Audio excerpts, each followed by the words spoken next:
kumalma ka po. Walang mangyayaring masama sa kanya. Pero Lola, yung una kong panaginip nangyari. Ibig pong sabihin, mangyayari din po itong panaginip ko tungkol kay Mang Pipito. Hindi ko rin alam kung bakit. Edo Hukay, hindi kaya may kayamanan sa ilalim ng taliman na kalamansi ka? Kayamanan? Hindi ko matanggap na nagawa kong talunin ng isang pangkaraniwang tao lang. Kaya naman, isasama ko na lang din kayo sa impyerno! Impyerno!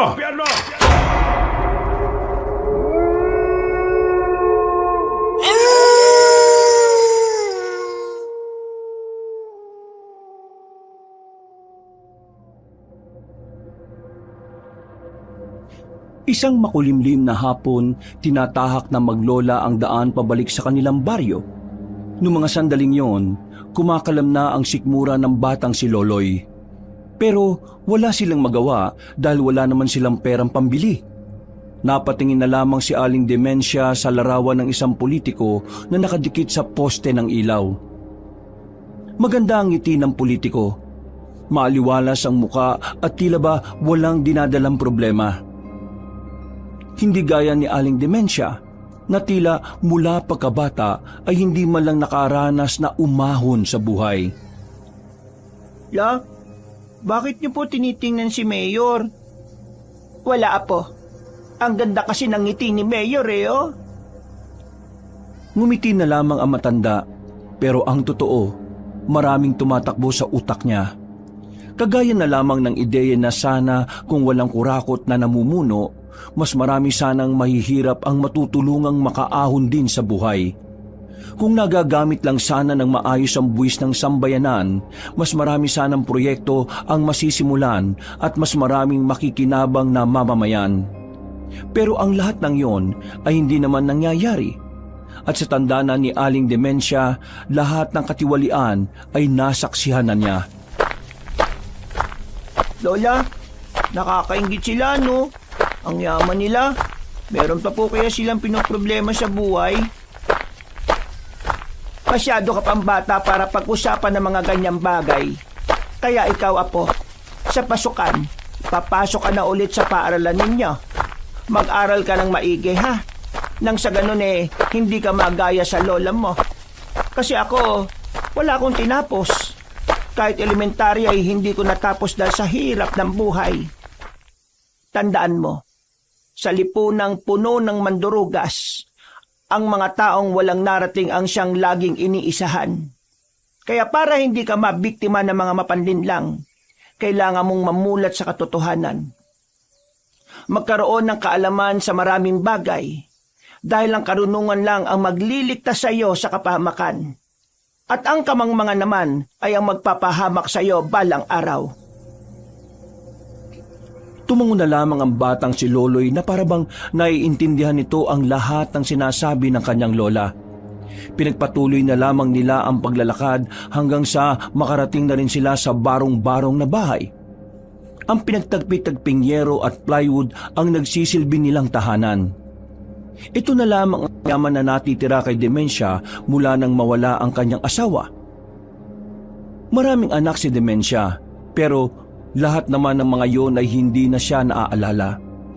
Mula nang makatapos ng pag-aaral at pumunta sa Maynila, hindi na siya dinadalaw pa. Ang mga magulang naman ni Loloy ay bunsong anak niya. Nang ibang bansa at hindi na rin nagparamdam. Niwala na rin pinapadalang pangsustento sa anak. Kaya naman mula noon ay si Aling Demensia na ang naging magulang para sa bata. Sinabi ko naman kasi sa iyo na hindi ka dapat naghuhugas ng pinggan. Ang dapat na ginagawa mo ay magbasa-basa ng libro.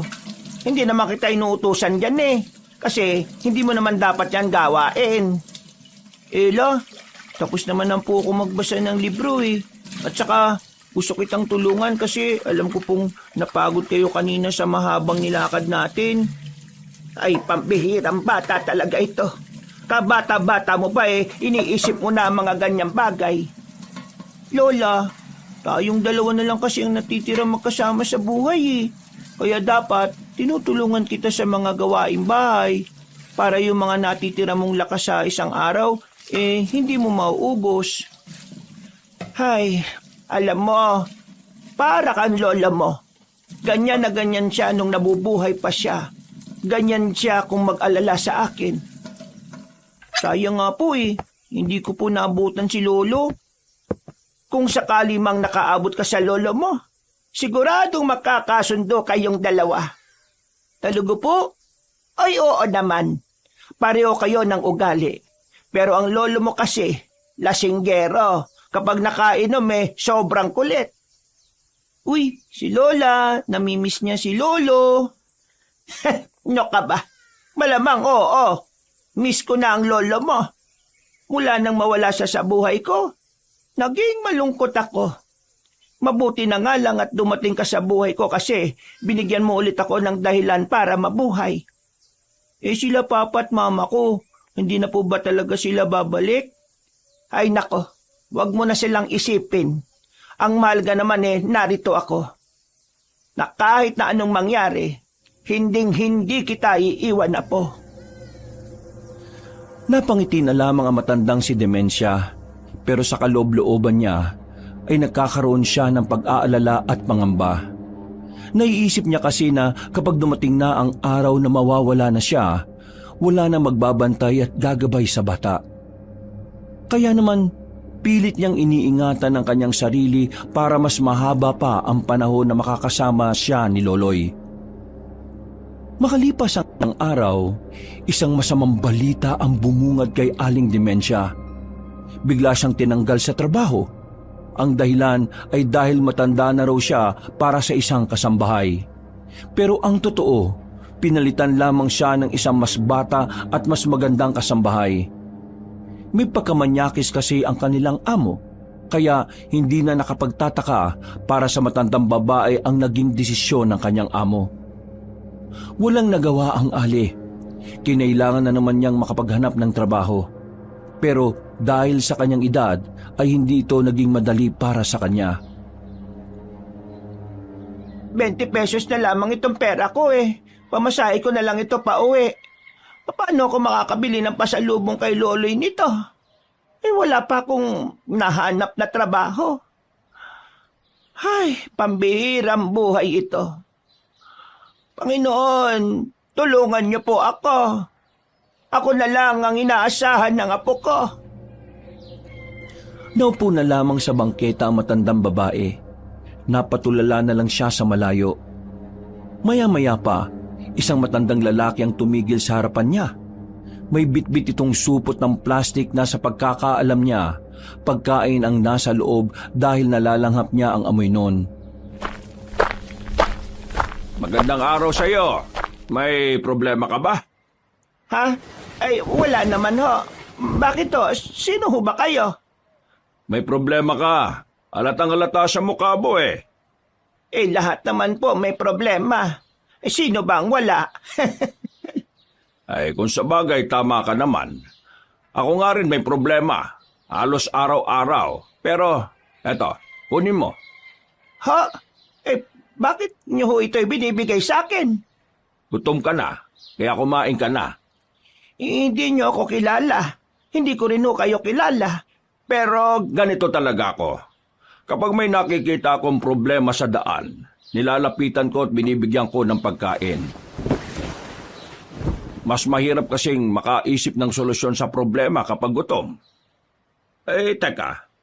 Siguro nagdududa ka sa akin na baka may gayuma o laso ng kakainin mo. Ano? Ay, nako, hindi naman. Napapaisip lang ako kung bakit mabait ka sa mga taong hindi niyo naman kilala. Kasi naman, naranasan ko rin naman ang mapatulala sa bangketa dahil sa problema. Ganito na lang.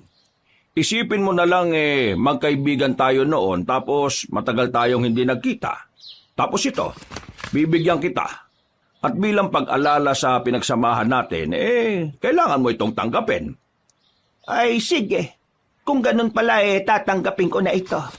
At ang matitira ko, ititira ko sa apo ko. May apo ka pala? Oo, 10 taong gulang na siya. Papasok na siya nitong pasukan.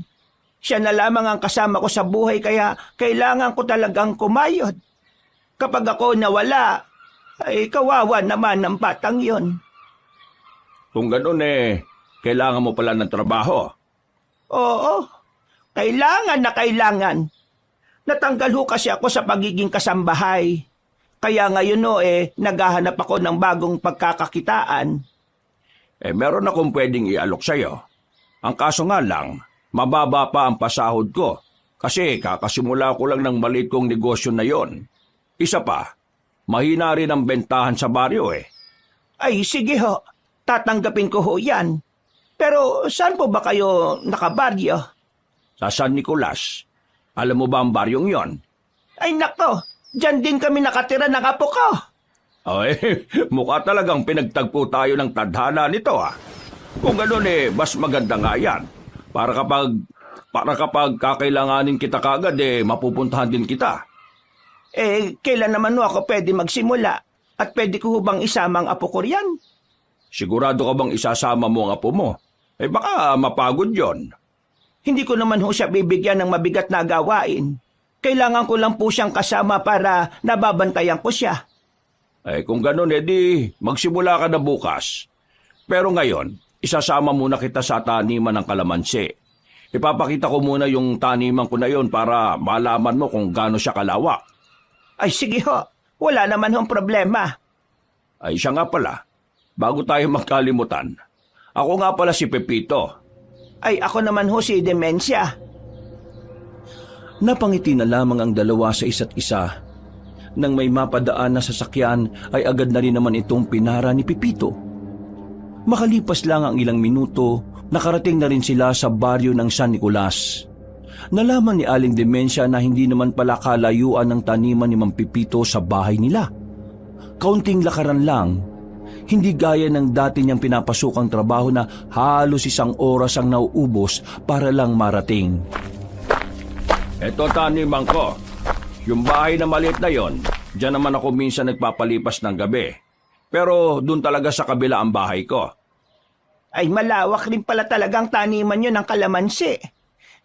Matanong ko lang, bakit kailangan na magbabantay?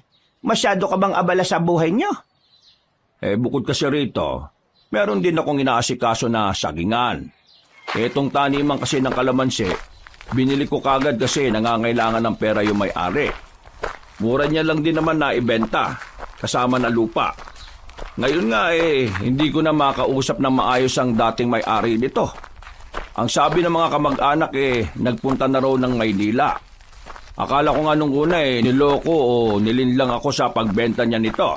Pero wala naman naging problema. Kaya nagtataka ako kung bakit parang ayaw niya akong kausapin. Di bale, ang mahalaga naman nasa akin na ito. At kita mo naman, malulusog ang mga kalamansi ko. Sa susunod na buwan handang-handa na yang anihin. Yun nga lang, alam mo naman, hindi naman mabenta ang kalamansi sa baryo natin. Iaangkat pa natin to sa Maynila o sa ibang probinsya. Wala naman hong problema. Ang mahalaga naman ho sa akin may trabaho at kahit papano may pambili ng pagkain sa isang araw. Huwag ka mag-alala, Demencia. Kapag naging maganda-ganda ang takbo ng negosyo kong ito akong bahala sa sahod mo. Maraming salamat ho. Huwag ka nang maghuo sa akin. Mukhang ilang taon lang naman ang tanda ko sa iyo Nasanay ho kasi ako na ganun ako sa mga amo ko. Di wag mo kong ituring na amo. Ituring mo na lang akong kasosyo sa negosyo. Sige. Kung iyan ang gusto mo. Naglakad-lakad sila sa paligid ng taniman ng kalamansi. Malawak ang lupain. Natutuwa si Aling Demencia dahil nakahanap agad siya ng trabaho. Kaya naman masaya siya nang magbalik siya sa kanilang bahay. Sakto na naman na nasa bakuran ng batang si Loloy na katatapos lang walisin ang mga tuyong dahon. Lola, nakasaing na po ako sa loob. Ulam na lang po ang wala. Huwag ka mag-alala. May pambili na tayo ng itlog dito. Mangungutang lang ako sa tindahan ng pangmantika natin. Pero apo, meron na akong bagong trabaho. Tagabantay ng taniman ng kalamansi. Talaga po, Lola? Napakagandang balita naman po niyan. ay sasama kita roon palagi para matuto ka rin kung papaanong tinatanim ang kalamansi, ha? Ay, sige po, Lola. Gustong-gusto ko po yan. Naging masaya ang gabi ng maglola noong mga sandaling yon. Ang bagong trabaho na papasukan ng matandang babae ay parabang isang kayamanan na para sa kanila. Kahit na hindi pa malaki ang sahuran doon, para kay Aling Demensia ay magiging tulay pa rin yon para malagpasan nila ang bawat araw. Kinabukasan, maaga pa lang ay nagtungo na silang maglola sa kinaroroonan ng taniman ng kalamansi. Nasa bungad naman si Mang Pipito na mukhang naghihintay sa kanila. Itinuro agad na matandang lalaki ang mga dapat gawin ni Aling Demensia. Mabilis rin namang natutunan ni Demensia ang mga bagay na yon. Mga bandang tanghali, sabay-sabay silang kumain sa tapat ng malaking bahay na naroon. Kung minsan, pwede niyong gamitin ang bahay na ito kung gusto niyo, ha?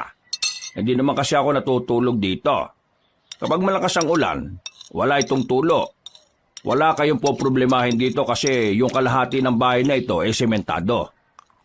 Ay, sige lang. Kapag kailangan na lang siguro talaga. Bata, ano palang pangalan mo?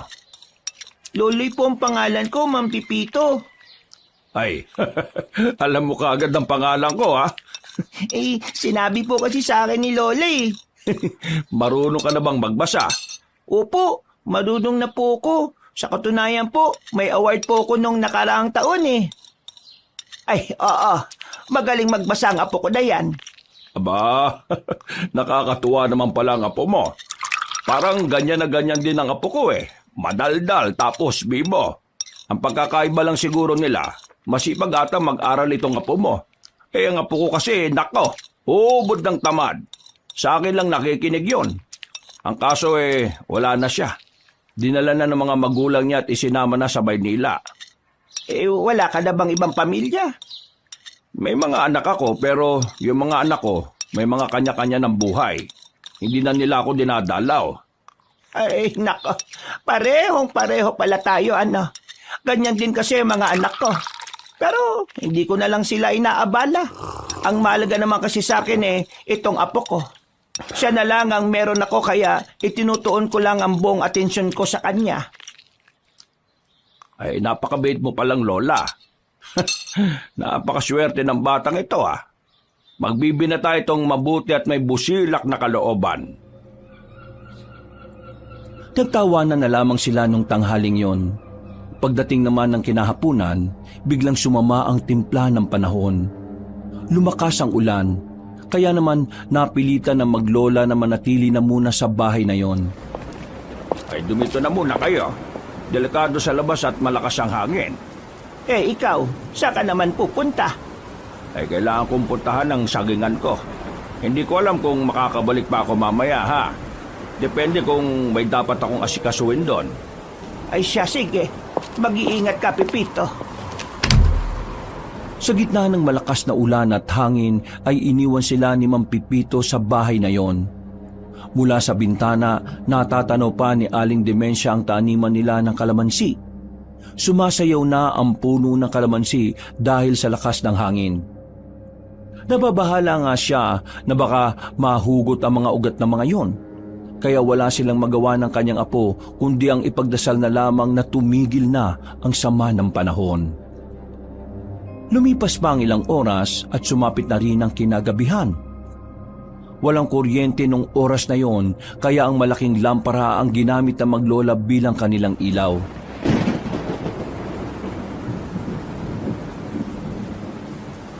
Lola, ang lakas po ng kulog at kidlat, no?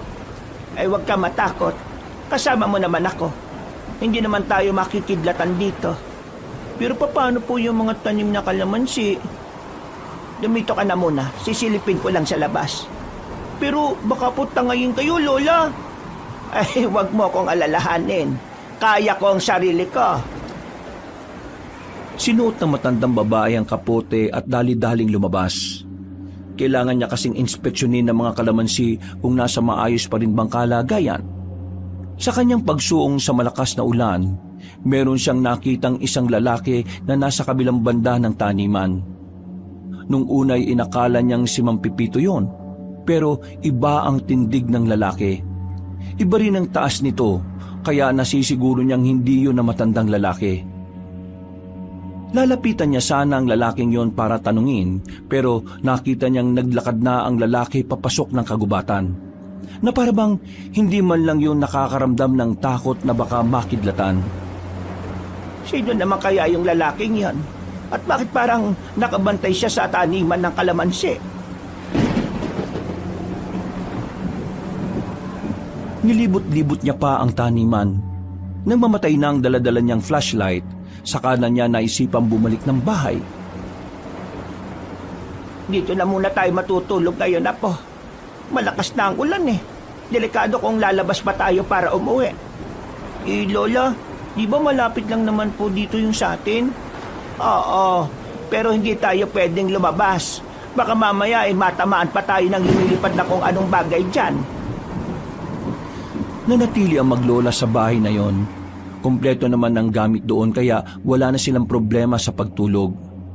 Ang inaalala lang talaga ni Aling Dementia ay ang bahay nilang barong-barong. Malakas ang kutob niya na baka nasira na yon o baka natangay na rin sa lakas ng ulan. Makalipas lang ang ilang sandali, nakatulog na rin ang batang si Loloy. Pero ang matandang babae, hindi niya kayang matulog dahil sa mga naririnig niyang kulog at kidlat. Nanatili lamang siyang gising.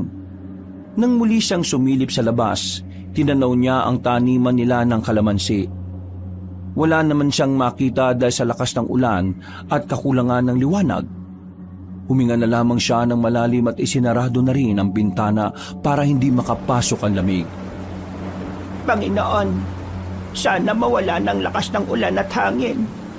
Gabayan niyo po sana ang bahay namin na naiwan namin. Mga bandang 3:00 na madaling araw, unti-unti na ring humina ang ulan. Kaya naman kahit papaano ay nagkaroon ng kapanatagan sa kalooban na matanda. Sa puntong yon ay nakaramdam na rin siya ng antok. Matutulog na sana siya pero meron siyang narinig na parang ingay na nagmumula sa isang aso. Ngunit palagay ni Aling Dementia ay hindi yun pangkaraniwang aso. Nakakapanindig balahibo kasi ang kanyang narinig. Para bang baliw na aso yon at gutom na gutom. Marahang binuksan ni Aling Dementia ang kanilang bintana. Tumingin siya sa labas at sa unang tingin ay wala naman siyang nakita. Tumungo naman siya sa kabilang bintana. Sa puntong yon ay nakita na niya ang isang asong itim na nasa di kalayuan. Tila merong tong hinahanap na taniman ng kalamansi. Pero parang nag-aalangan din namang makalapit doon. Napansin din ni Aling Dementia na parabang umiilaw ang kulay pula nitong mga mata. Bagay na nakapagpatayo ng balahibo ni Aling Dementia. Kaninong aso ba ito at bakit parang kakaiba siya sa pangkaraniwang aso? Nang makita niyang lumingon sa direksyon nila ang misteryosong aso, agad-agad niyang isinarado ang bintana. Napahawak na lamang sa dibdib si Aling Dementia. Ramdam niya ang kaba. Mabilis ang tibok ng kanyang puso. Noong mga sandaling yon, naisipan na niyang kunin ang mahabang itak na nasa gilid ng pintuan. Bumalik siya sa higaan at saka inilagay sa ulunan ng itak. Hindi na siya nakatulog noong mga sandaling yon. Mulat na mulat ang kanyang mga mata hanggang sa sumapit na nga ang kinaumagahan. Wala na rin ang ulan, kaya naman ginising na niya ang kanyang apo. Apo, dumito ka muna ha. Sisilipin ko lang yung bahay natin kung ano na nangyari. Lola, nagugutom na po ako eh. Wala po ba tayong almusal? Titingnan ko kung makakadiskarte ako ng pang-almusal natin sa pagbalik ko. Dito ka lang ha. Kapag dumating si Pepito, sabihin mo binalikan ko lang sandali yung bahay natin. Opo, Lola. Kahit na walang tulog ay agad na tumungo si Aling Dementia sa kanilang bahay. Nang makarating na sila roon, nakahinga siya ng maluwag nang abutang buo pa ang tahanan nila. Para sa kanya, isang malaking himala ang nangyari. Sa lakas kasi ng hangin nung gabi, inaasahan niya na talaga natatangay ng barong-barong nilang bahay. Nako, maraming salamat naman at hindi natangay ang bahay namin. Kung akala ko talaga mawawalan na ako ng bahay. Kinuha niya ang mga gamit nilang mahahalaga. Napagdesisyonan niyang hindi na muna roon manatili dahil mukhang mas malakas pa ang ulan sa mga susunod na araw. Pumayag din naman si Mang Pipito sa pakiusap ni Aling Demensia. Mabait naman si Mang Pipito kaya naiintindihan nito ang sitwasyon ng maglola. Mabuti naman at naisipan yung dumito na muna. Nakakatakot kasing malakas daw ang bagyo ngayon. Siguradong matatangay kayo sa bahay ninyo. Dito, sementado, matibay. Kaya nga nagpapasalamat ako sa iyo kasi pinayagan mo kami. Wala naman yun. Trabahador kita at hindi ko naman pwedeng hayaan na lang na mahirapan kayo kasi makakaapekto yun sa trabaho mo. Maging feel at home lang kayo dito sa bahay na ito ha. Kasi sa akin naman ito. Ano po yung feel at home? Yung maging feel at home, ibig sabihin nun, maging komportable kayo dito kahit na hindi kayo rito nakatira o hindi nyo ito pag-aari. Yun po pala ang ibig sabihin nun. Oo. O tara na, Demensia. Libutin na muna natin ang taniman ng kalamansi habang hindi pa ulit bumabagsak ang ulan. Sandali na muna nilang iniwan ng batang si Loloy nung tanghaling yon. Lumabas ang dalawang matanda para tingnan ang taniman ng kalamansi.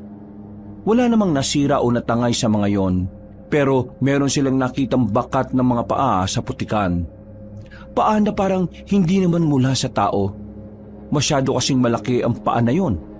Iba rin ang hugis. Sa isip-isip ni Aling Demensia, tila may ugnayan ng bakas na yon sa kung anuman ang kanyang nakita nung kinagabihan. Bakit, Demensia?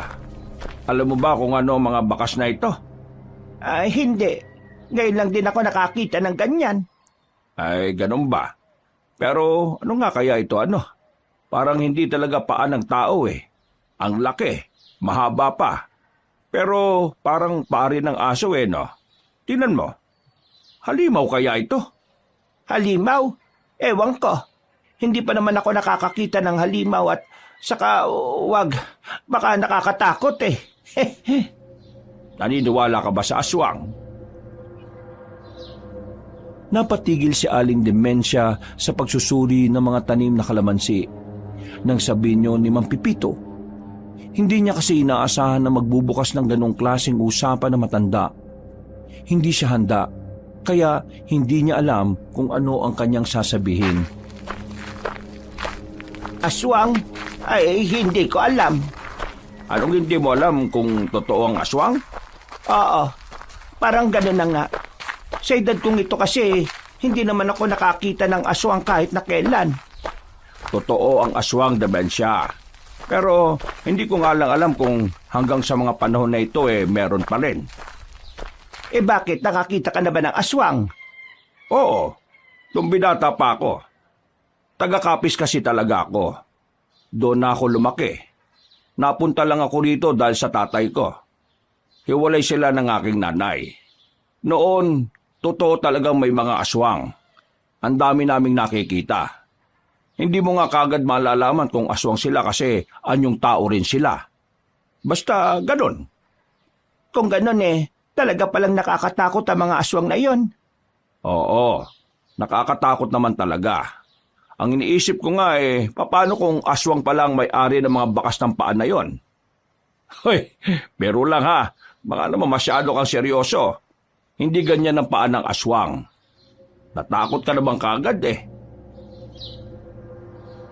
Natawa na lang kunwari ang matandang si Demensia, pero sa kaloob-looban nito ay labis ang kanyang kaba. Kahit na kasi hindi pa siya nakakakita ng aswang, may mga nalalaman din siya tungkol sa mga yon dahil sa mga kwentong naririnig niya noon. Batid niyang mabangi sa mga aswang at hindi basta-basta nilalang.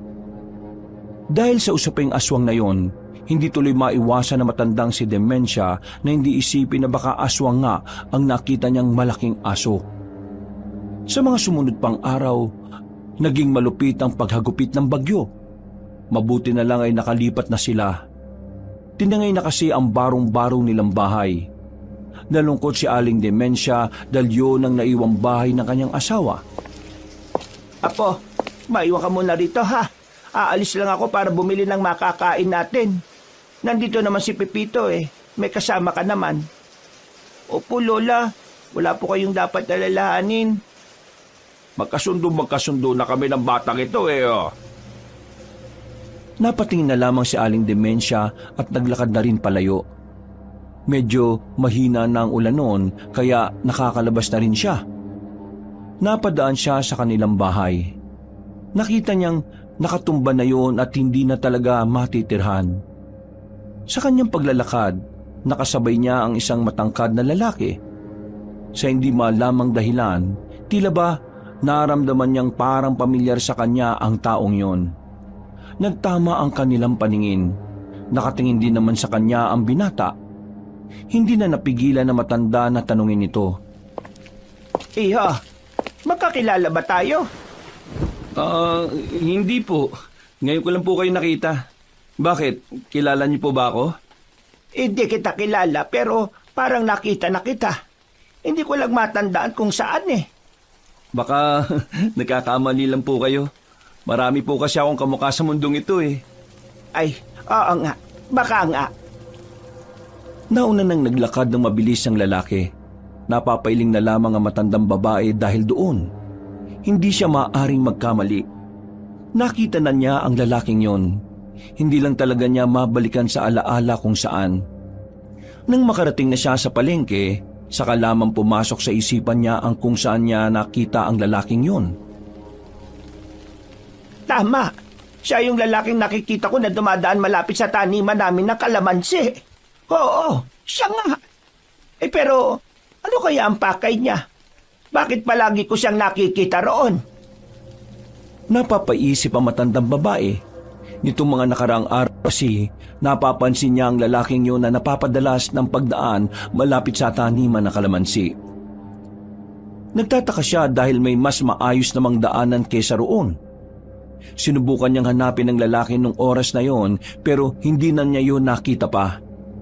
Bumuntong hininga na lamang ang matandang si Demensia. Lumipas pa ang mga araw. Unti-unti na ring nasasanay si Aling Demensia sa sistema ng kanyang trabaho. Sa unang pag-ani nila ay naging maganda ang pag-aangkat nila ng kalamansi sa kung saan-saang lugar. Kaya naman maganda rin ang kanilang kinita. Masaya si Aling Demensia dahil mas malaki ang kanyang naging sahod doon kumpara noong nangangamuhan pa siya bilang isang kasambahay. Lola, ang dami naman po natin pagkain. Oo, Apo.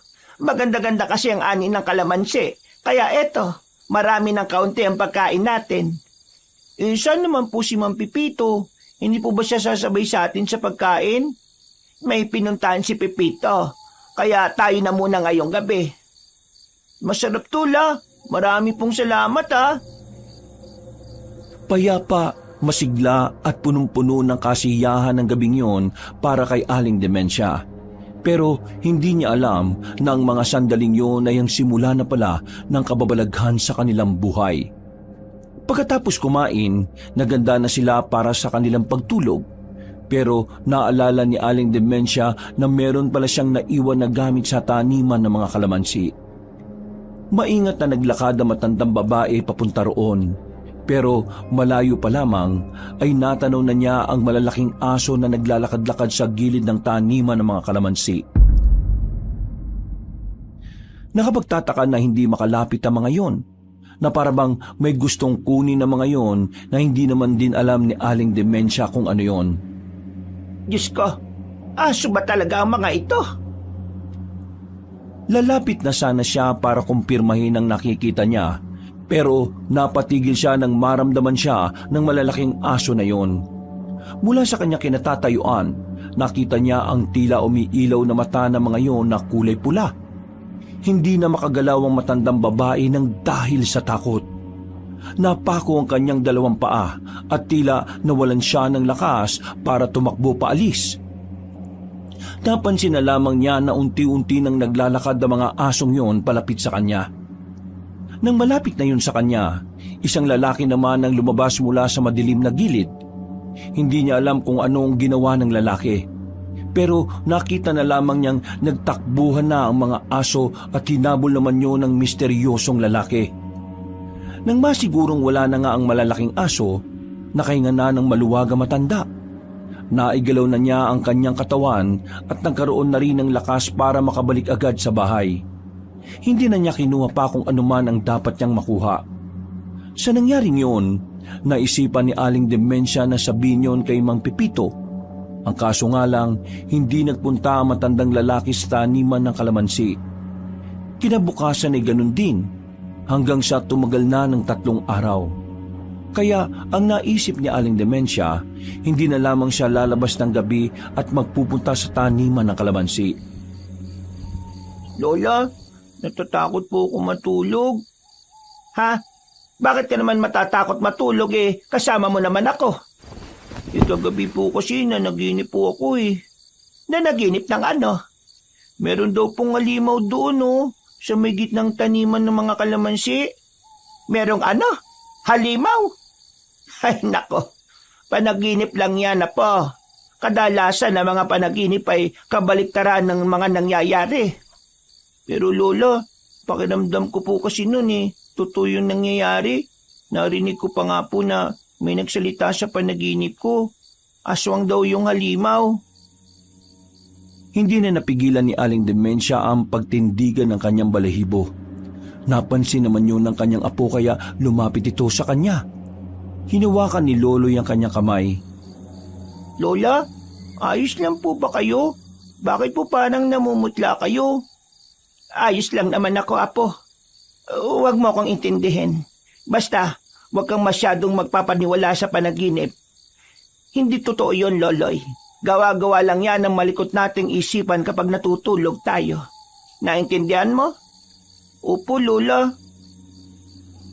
Lumipas pa ang ilang araw, hindi na nagkaroon ng lakas ng loob si Aling Demensia na ikwento kay Mang Pipito ang nangyari. Nababahala kasi siya na kapag napag-usapan yon ay baka mas lalo lang niyang maisip ang mga aswang. Ang bilis talagang tumubo ng mga ligaw na damo rito. Ilang araw din kasing nag-uulan kamusta naman kayo rito ni Loloy, Demensia? Pasensya na't ngayon lang ako ha. Ang dami ko kasing talagang inaasikaso sa sagingan ko Medyo gumaganda na rin kasi yung bentahan ko doon. Ayos lang naman ako dito. Ayun, nagkasakit lang ako nitong nakaraan kaya dumami na pala mga ligaw na damo rito. Baka naman kasi nagpapaulan ka. Kapag maulan, hayaan mo lang dito mga tanim natin. Hindi naman mamamatay ang mga yan kapag naulanan Maliban na lang kung lilo pa rin sila. Ipinagpatuloy na lamang nila ang ginagawa nila nung mga oras na yon. Mga ilang sandali lang ay natapos na rin sila. Pagsapit ng gabi, muli silang iniwan ni Mang Pipito. Sa hindi namang malamang dahilan, nakaramdam bigla si Aling Demensia ng kaba. Hindi niya rin alam kung bakit. Dakong 9:00 ng gabi, mahimbing na ang tulog ng batang si Loloy. Nananatili namang gising si Aling Demensia. Nililibang na lamang niya ang sarili sa pagtatahi ng mga sirang short ng kanyang apo. Ilang sandali pa, Sino yan? narinig niya kasing parang may mga yabag ng paa sa harapan ng pintuan. Napalunok ng laway ang matandang babae. Sa puntong yun, mas lalong tumaas ang libel ng kanyang kaba. Kaya kinuha na niya ang itak na nakalagay sa ilalim ng papag. Marahan siyang naglakad palapit sa bintana. Sisilip sana siya roon nang meron siyang makitang anino. Napatras sa matandang babae. Hindi niya alam ang kanyang gagawin. Kahit na may hawak siyang patalim, hindi pa rin nawawala ang kaba at takot na kanyang kalooban.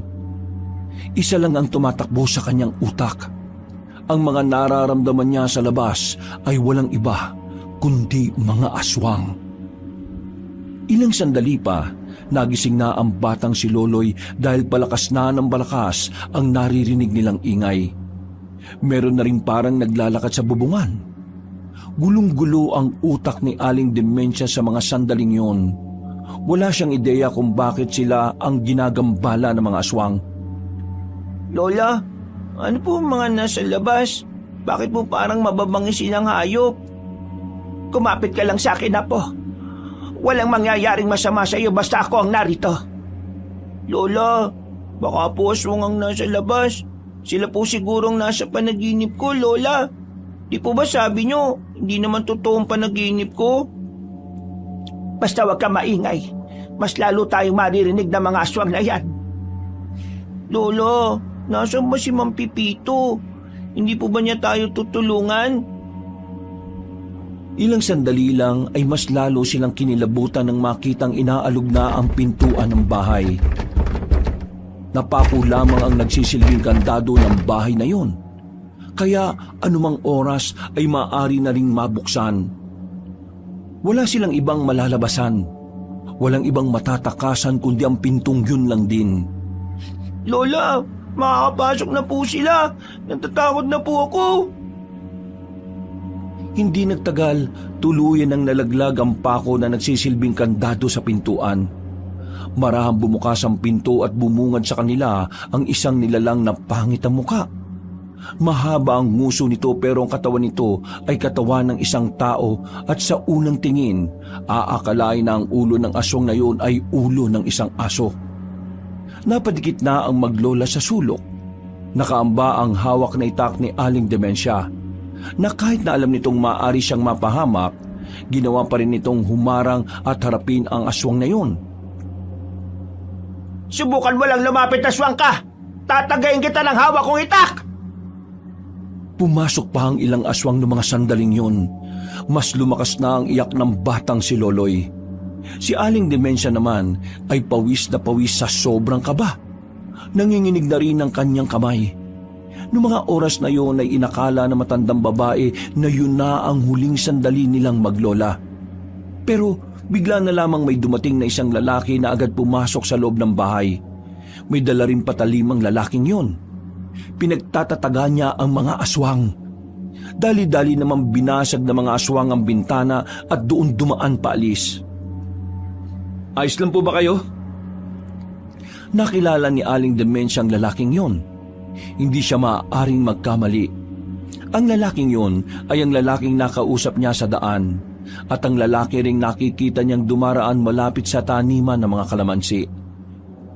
Ikaw? Mukhang nakilala niyo pa pala ako. Pero mas kailangan naming unahin ang mga aswang eh. Dito lang kayo ah. Huwag kayong lalabas kahit na anong mangyari. Nagmamadaling makaalis ang tatlong binata.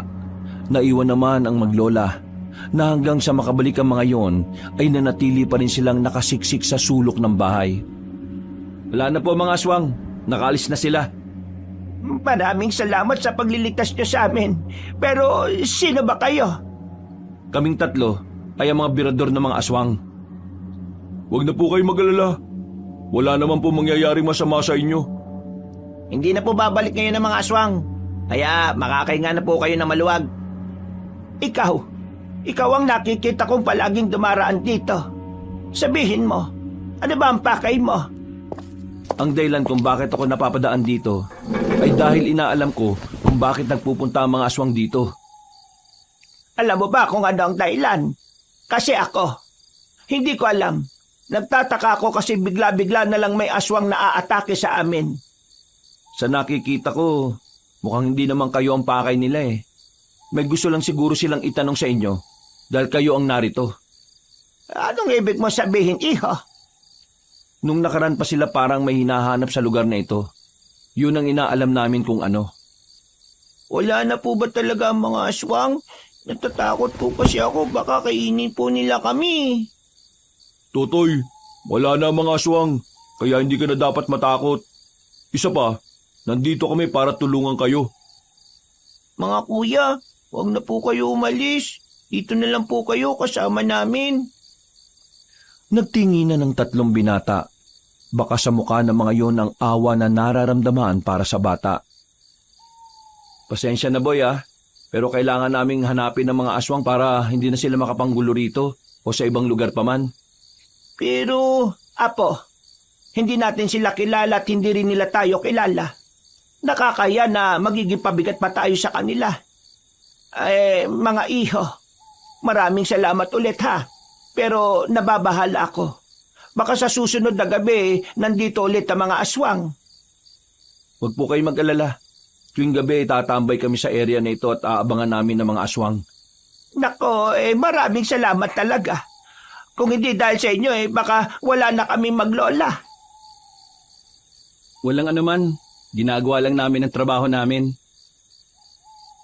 Kailangan na po naming umalis. Magbabaka sakali kaming mahabol ng mga aswang na nagtangka sa buhay ninyo. Huwag kayo mag-alala.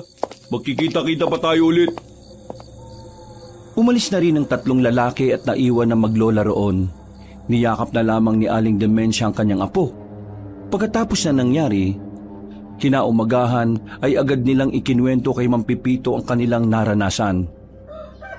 Anong sinabi mo? Pinasok kayo ng mga aswang dito? Oo, Pipito. May mga aswang na pumasok dito. Mabuti na lamang at may dumating na kalalakihan. Nagpakilala silang mga birador daw sila ng mga aswang. Sino naman kaya ang mga lalaking yon? Diyos ko, kung sino man sila, ang malagay naligtas nila kayo. Teka, may sakit ba yang si Loloy? Nilalagnat siya sa sobrang takot siguro kagabi. Kitang-kita kasi namin talaga yung mukha ng aswang Nakakatakot. Sobrang nakakatakot. Alam mo, hindi ako makapaniwala na may aswang pa rin ngayon. Ang alam ko lang noon oo, meron. Pero ngayon, biro-biro ko lang yung nakaraan Meron pa pala talaga. Di bale, pagagawa natin ng maayos na kandado ang pintuan. At si Loloy naman, magpapautos ako para mabilhan siya ng gamot. Nakakahiya naman. Ako na lang ang bibili. Nakakaabala na kami. Hindi naman kayo nakakaabala. Hindi naman kayo ibang tao sa akin Isa pa, mas mainam na ikaw ang magbantay sa apo mo. Kailangan kanya. Tumangon na lamang ang matandang babae. Nagpaalam na rin sa kanya si Mang Pipito. Dahil maliwanag naman na ang paligid, sinamantala na muna ni Aling Dementia ang tumungo sa taniman ng kalamansi. Sa kanya lamang napansin doon ang hukay na hanggang tuhod na niya ang lalim. Teka, para saan ang hukay na ito? Sinong gumawa ng hukay na ito at bakit ngayon ko lang ito napansin? Napansin din ni Aling Dementia ang mga bakas ng paa malapit sa hukay. Nanlaki ang kanyang mga mata. Dito na niya napagtanto na maaring ang mga aswang nga ang gumawa ng hukay na yon. Pero ang malaking katanungan para sa kanya ay kung ano ang pakay ng mga aswang sa paghukay na yon sa gitna ng taniman ng mga kalamansi. Hinintay niyang sumapit ang kinagabihan. Pakiramdam niya kasi ay kailangan niyang makausap ang tatlong lalaki na nagligtas sa kanilang maglola. Lola, umalis na po si Mang Pipito. Oo, apo. Hinatid niya lang itong pagkain at gamot mo. Kailangan niya kasing asikasuhin yung iba pa niyang negosyo. Bukas naman narito na siya. Lola, kailangan po natin bantayan si Mang Pipito. Bantayan? Bakit naman, apo? Lola, nanaginip na naman po ako Mapapahamak daw po si Mang Pipito. Aatakihin daw po siya ng aswang. Lola, kawawa po siya. Kailangan niya po ng tulong natin. Kumalma ka po. Walang mangyayaring masama sa kanya. Pero Lola, yung una kong panaginip nangyari. Ibig pong sabihin, mangyayari din po itong panaginip ko tungkol kay Mang Pipito. Magsasalita pa sana matandang babae nang biglang may kumatok sa kanilang pintuan. Magandang hapon po. Kami po ito, yung tatlong birador ng mga aswang. Huminahon ka, apo. Kakausapin ko lang sila. Magandang hapon po sa inyo. Nandito po kami para mag-inspeksyon sa lugar at para na rin magbantay mamaya. Nay, bakit umiyak po yung apo ninyo? Nagkaroon siya ng lagnat dahil sa nangyari kagabi. Mga kuya, tulungan niyo po ako. Si Mang Pipito po nasa panganib ang buhay. Nay, ano pong sinasabi ng apo ninyo? Nanaginip siya. Mapapahamak daw ang may-ari ng bahay na ito at ng taniman ng kalamansi. Nababahala ko na baka makatotoo yun. Kasi yung pagpasok ng mga aswang dito sa amin kagabi, napanaginipan niya rin yon. Sige na po, puntahan niyo po si Mang Pipito. Kailangan niya po ng kasama. Utoy, hindi kami basta-basta pwedeng lumakad. Kayo ang babantayan namin dahil kayo ang punteriya ng mga aswang. Paring Roldan, ipaubaya mo na sa akin yung sinasabi nitong batang to. Mas maganda ng sigurado. Oh, Nay, ituro mo nga sa akin kung saan maaaring puntahan yung sinasabi ng apo ninyo. Nasa kabilang baryo lang siya. Yung malaking sagingan doon, sa kanya yon. Hinala ko doon siya nagtungo. Utoy, huwag ka na umiyak ha. Ako nang bahala sa matandang yun. Agad na umalis ang lalaking si Lando. Kahit na papaano ay tumahan na rin ng batang si Loloy. Pinatuloy naman ni Aling Demensia ang dalawang lalaki at pinaghandaan ng maiinom. Baka sa mukha ng matandang babae ang labis na stress at pagkabahala sa kanyang paligid. Ang presensya ng dalawang binata sa kanilang tinutuluyang bahay ay nakatulong para kahit papaano maging payapa ang utak nilang maglola. May nakita kaming hukay sa gitna ng taniman ng kalamansi. Malakas ang kutob namin na aswang ang gumawa nun. Merong gustong wakayin ng mga aswang pero hindi nila matuloy. Mabisa kasing pangontra sa mga aswang ang kalamansi Lalo na yung hindi pa yun pinipitas. Sa madaling sabi, nung nagukay ang aswang hindi niya kinaya yung mga nakapalibot na kalamansi. Kaya ayun, umalis at hindi natapos yung pag-uukay. Wala akong gaanong kaalaman sa mga aswang. Pero maraming salamat sa mga sinasabi ninyo. Naguguluhan na ako sa mga nangyayari. Wala naman kami kasalanan sa kanila. Wala akong natatandaan na meron akong nakaaway o ano. Sa halip, kami pa nga ang laging inaapi. Hindi kami lumalaban, kaya nagtataka talaga ako. Ano ang dahilan bakit kami ang pinupunterian ng mga aswang? Marami ako nakikitang dahilan. Baka may mga bagay silang hinahanap na narito lang din sa lugar na ito. O baka naman isa sa inyong dalawa ang susi sa kanilang mga pinaplano. Susi? Bakit naman kami magiging susi sa mga gusto nilang mangyari? Yun ang dahilan kung bakit kami pabalik-balik dito ng ilang araw. Kailangan nating malaman kung ano yung pakay nila sa inyo. O kung kayo ba talaga ang pakay nila. Napabuntong hininga na lamang ang matandang babae. Maya-maya pa, sumapit na rin ang kinagabihan. Inasikaso na lamang niya ang kanyang apo. Kahit na papaano ay gumaan na rin ang pakiramdam ni Loloy. Pero hindi pa rin nakakabalik ang lalaking si Lando nung oras na yon, maging si Mang Pipito ay wala pa rin. Nay, sa labas lang kami Lalapit kami agad dito kapag may nakita na kaming umaaligid sa bahay ninyo. Maraming salamat. Mag-iingat kayo ha. Lumabas na rin ng bahay ang dalawang lalaki. Pumesto sila sa di kalayuan para abangan ang posibilidad na pagbabalik ng mga aswang. Si Aling Demensia at Loloy naman, hindi mapakali at namamayani pa rin ng kaba sa kanilang kalooban. Lola, babalik ba talaga ang mga aswang? Ano ba talaga ang kailangan nila sa atin? Wala naman po tayong ginagawang masama sa kanila, di ba? Huwag ka matakot, apo. Nariyan ang dalawang binata sa labas para tulungan tayo. Kaya nilang harapin ang mga aswang, kaya wala tayong dapat na ikabahala. Si Mang Pipito po, nasaan na po siya? Baka maya-maya lang din makabalik na siya. Kaya huminahon ka na, apo. Hinaplos na lamang na matandang babae ang ulo ng bata. Maya-maya pa, naramdaman na nila ang presensya ng mga aswang sa paligid. Sumilip ng pasimple si Aling Demensia sa labas. Napansin niya sa taniman ng kalamansi ay nakapalibot ang mga aswang doon. Hindi pa rin makalapit ang mga yon. Kung makapasok man sa taniman ay nagmamadali namang makaalis agad. Yun ay dahil mabisang ang pangontra ang mga kalamansi sa mga aswang. Huwag kang mag-iingay. Kahit na ano mangyari, hindi ka aalis sa tabi ko. Naintindihan mo ba ako, apo? Opo, Lola. Nasa sulok lamang ang dalawa ng mga sandaling yon. Nakikiramdam lamang sila sa kanilang paligid. Hindi nagtagal, narinig na lamang nila na parang may gumagalaw na naman ng kanilang pintuan.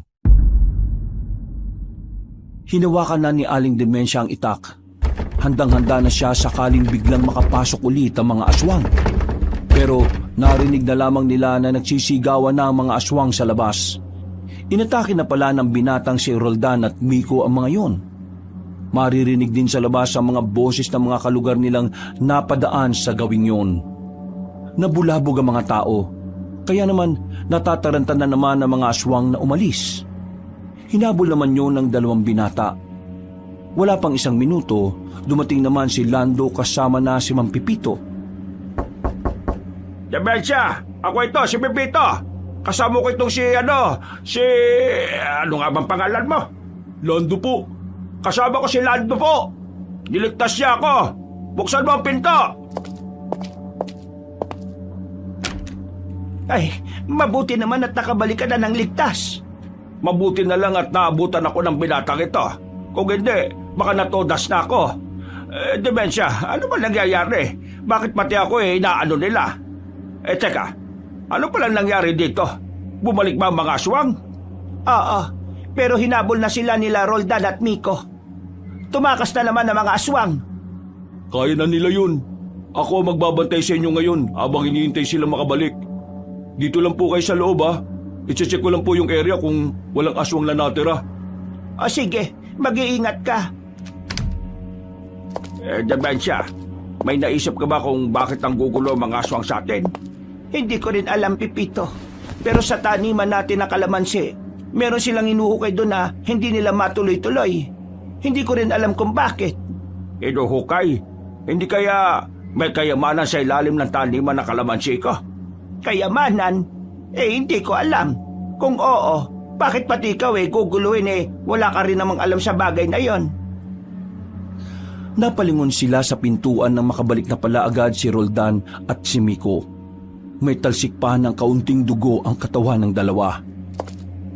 Marahil dinadamay ka nila dahil ikaw nakabili ng lupang ito. Iniisip nila na meron kang nalalaman kung ano man ang gusto nilang mahanap dito.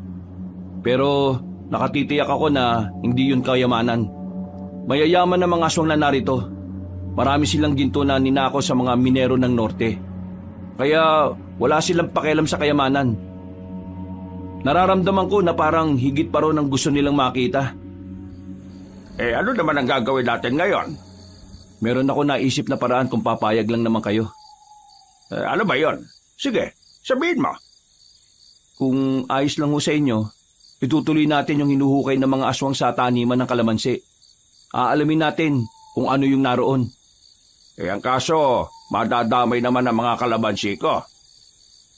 Pero kung hindi naman natin gagawin, babalik lang po sila ng babalik dito. At huhukayin rin yon. Matadamay rin yung kalamansi nyo. Nako. Oo na nga, sige na. Para naman ito sa kaligtasan natin Hindi nagsayang ng oras ang 3 binata at si Mang Pipito. Kumuha na sila ng panghukay. Dali-dali nilang binungkal kung ano man ang naroroon. Makalipas lang ang 1 oras, lagpas tao na ang kanilang nahuhukay. Meron na rin silang nararamdamang matigas na bagay. Kaya ang ginawa nila, mas lalo pa nilang binilisan ang paghukay. Hanggang sa makita na nila ang malapad na semento. Pare, mukhang nicho ata yan Hindi. ano yan? Pakiramdam ko, ito ang nagsisilbing kisame. Kisame? Paano kisame? Sinasabi mo na may underground sa taniman ng kalamansi na ito. Underground baka mo. Diyos ko, bakit may ganito? Lola! Nang marinig nila ang malakas na sigaw ni Loloy ay nagmamadali na silang makabalik sa loob ng bahay. Inabutan nilang iyak ng iyak ang bata. Halos 1 minuto pa nila itong pinatahan para lamang malaman kung ano ang problema nito. Apo, ano ba nangyari? Bakit ka ba sumisigaw? Lolo, may dumikit po sa likuran ko. Tingnan niyo po, dumikit siya. Ayaw matanggal. Anong dumikit? Saan ba? Pagtingin nila sa bandang baba ng batok nito, nakita nila ang isang medalyon na kasing laki lang ng pisong kalabaw. Nakadikit sa balat ng bata. At kahit na anong gawin nila ay hindi yun matanggal. Kapag pinipilit nilang alisin ay namimilipit sa sakit ang bata. Ang medalyon! Alam niyo kung ano ito? Ang medalyon ng mga aswang. Sigurado ko na yan ang binabalik-balikan nila rito. Gusto nilang makuha yan dahil gagamitin nila yun para maging immortal sila. Pero, bata, saan mo nakuha yung medalyon? At bakit dumikit yan sa balat mo? Sa likod po ng bahay na ito, may lagusan. 100 papunta po sa ilalim ng lupa. Pumasok po ako dun eh. Madilim, pero bigla na lang pong may dumikit sa bato ko. Ito po pala yun. Manong, alam niyo po ba yung tungkol sa sinasabi ng bata? Ha? Ay, hindi ko alam. Binili ko lang naman kasi ito para sa taniman ng kalamansi. Ang lugar na ito ang pinagtataguan ng medalyon na yan. Matagal nang hinahanap ng mga aswang ang bagay na yan dahil kailangan nila. Ngayon, nahanap na nila kung nasaan. Pero anong gagawin natin? Hindi naman natin makukuha tong medalyon na to kasi masasaktan yung bata kapag hinila natin. Buhay ang medalyon. Alam niyang wawasakin natin siya, kaya ginawa niya to. Sandali. Sinasabi mong may buhay itong medalyon na ito?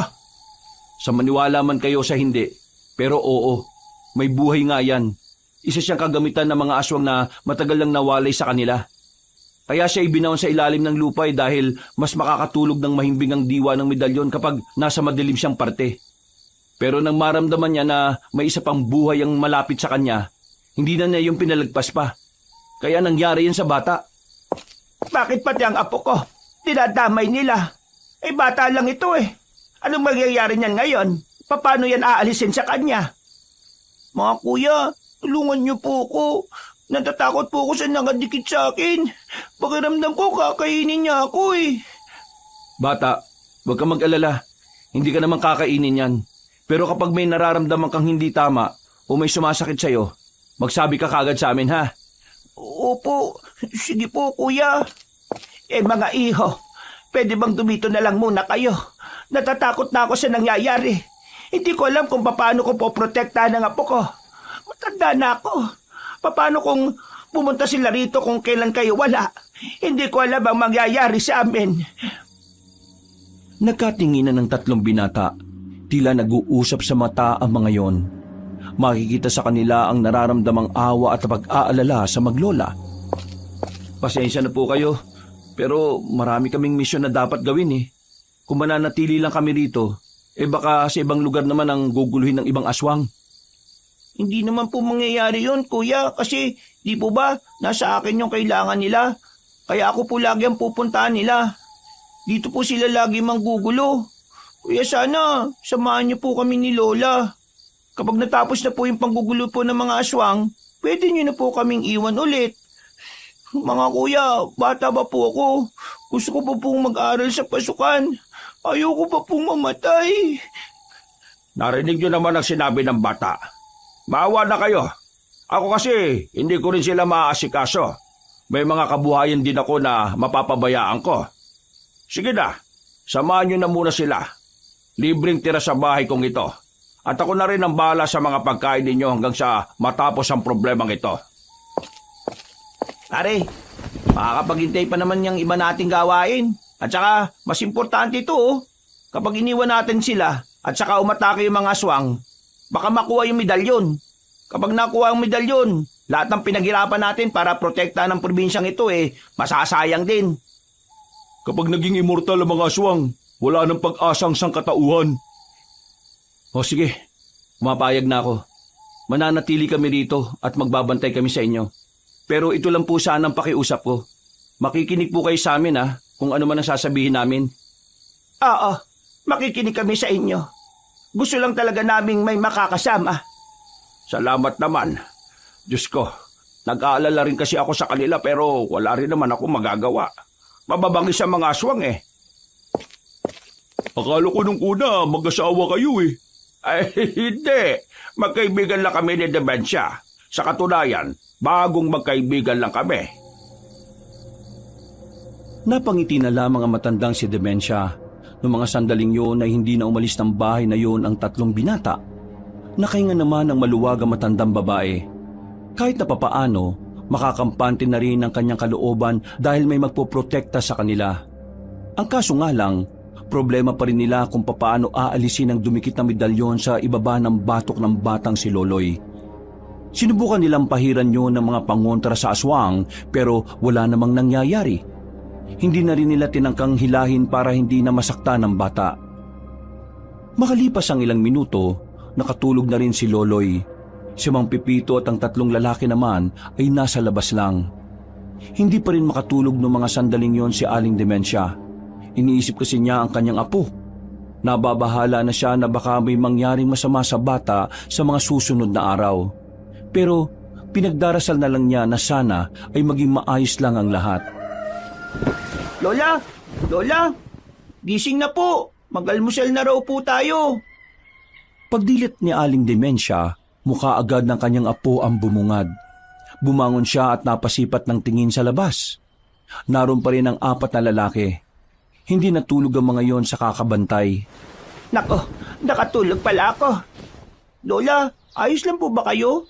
Ay, oo naman na po. Bakit? Inarinig po kasi kitang nananaginip eh. Ang sabi mo po kanina, wag, pakiusap, wag. Ganun po yung sabi nyo. Biglang sumagi sa isipan ni Aling Demensia ang kanyang napapanaginipan. Sa kanyang panaginip kasi, nasa alanganing sitwasyon ng bata.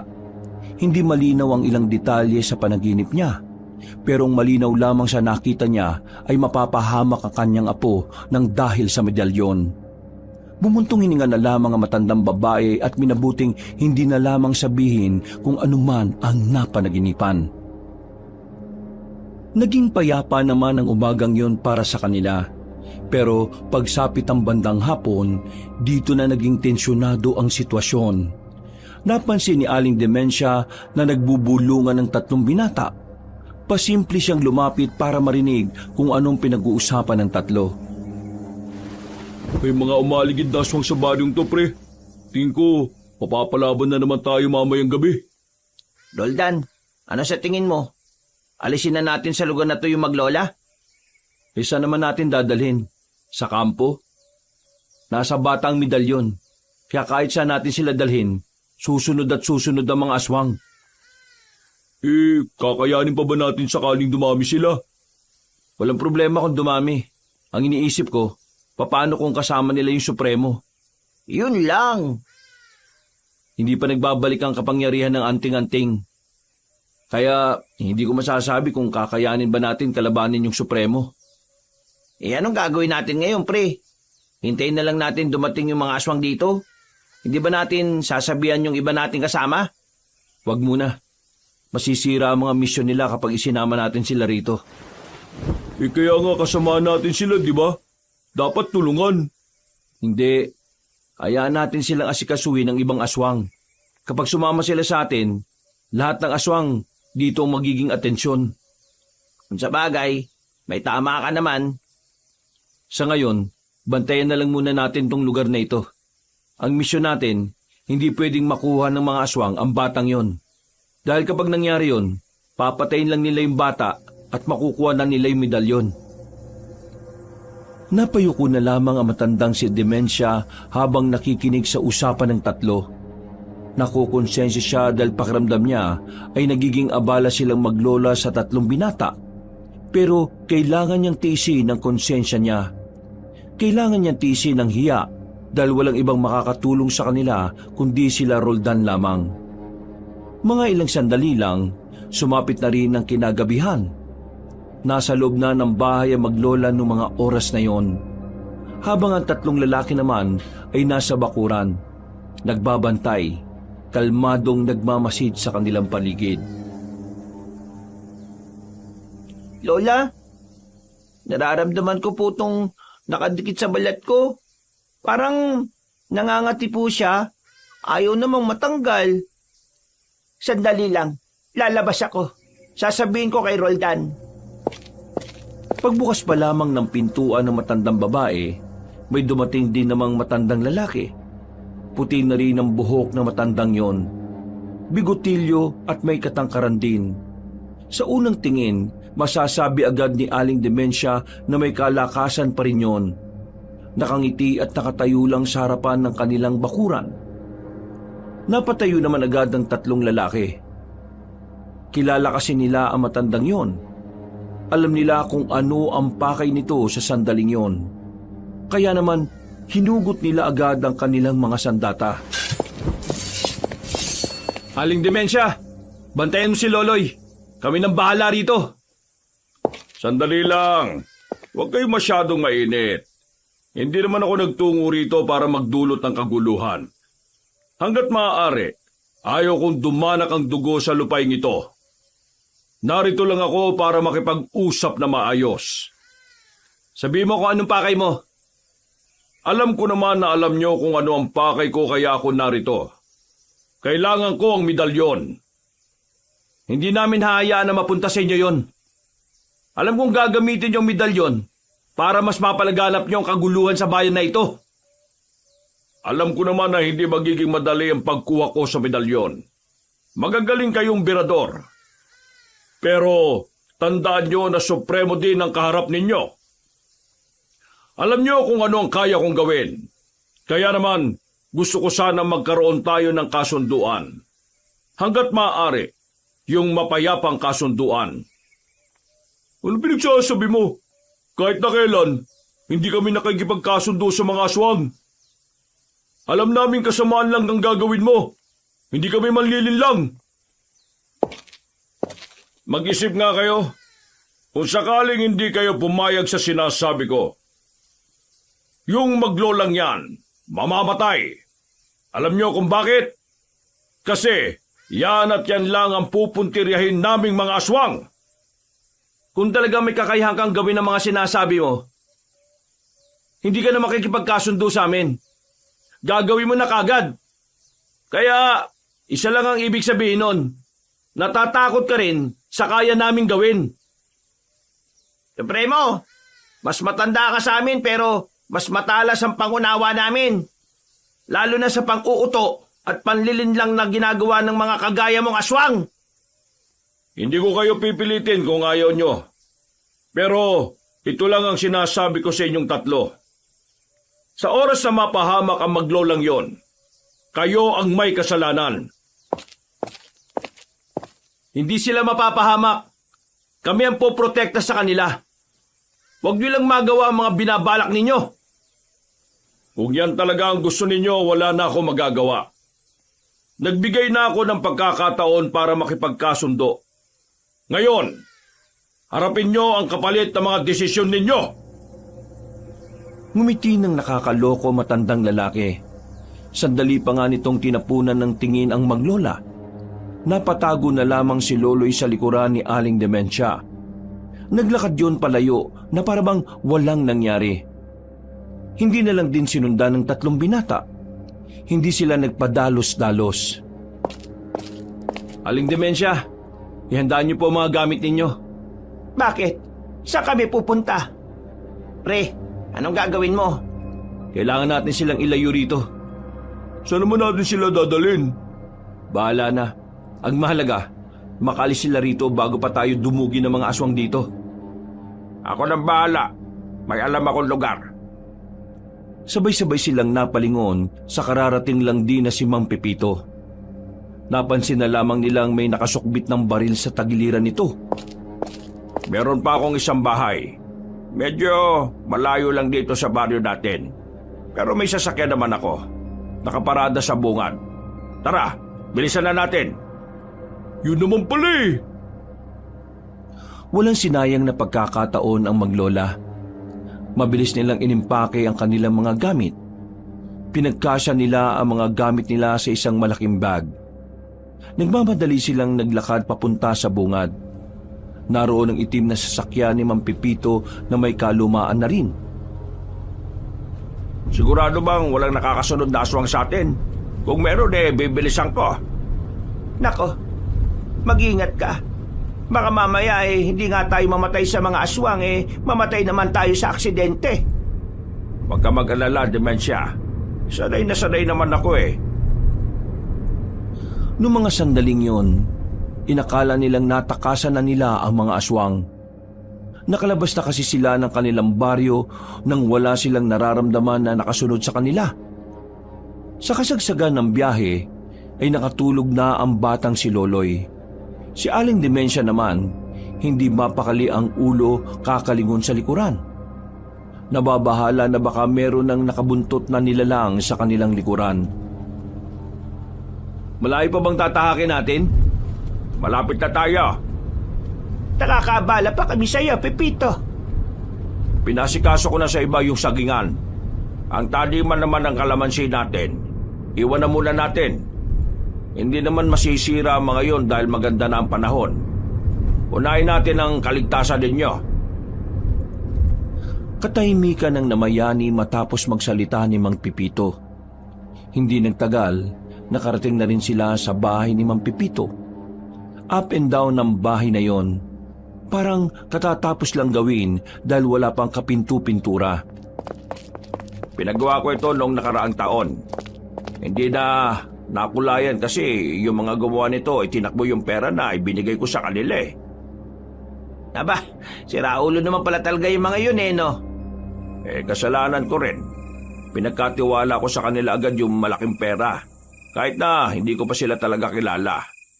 Oh, sige, pasok na kayo. Merong 2 kwarto sa itaas.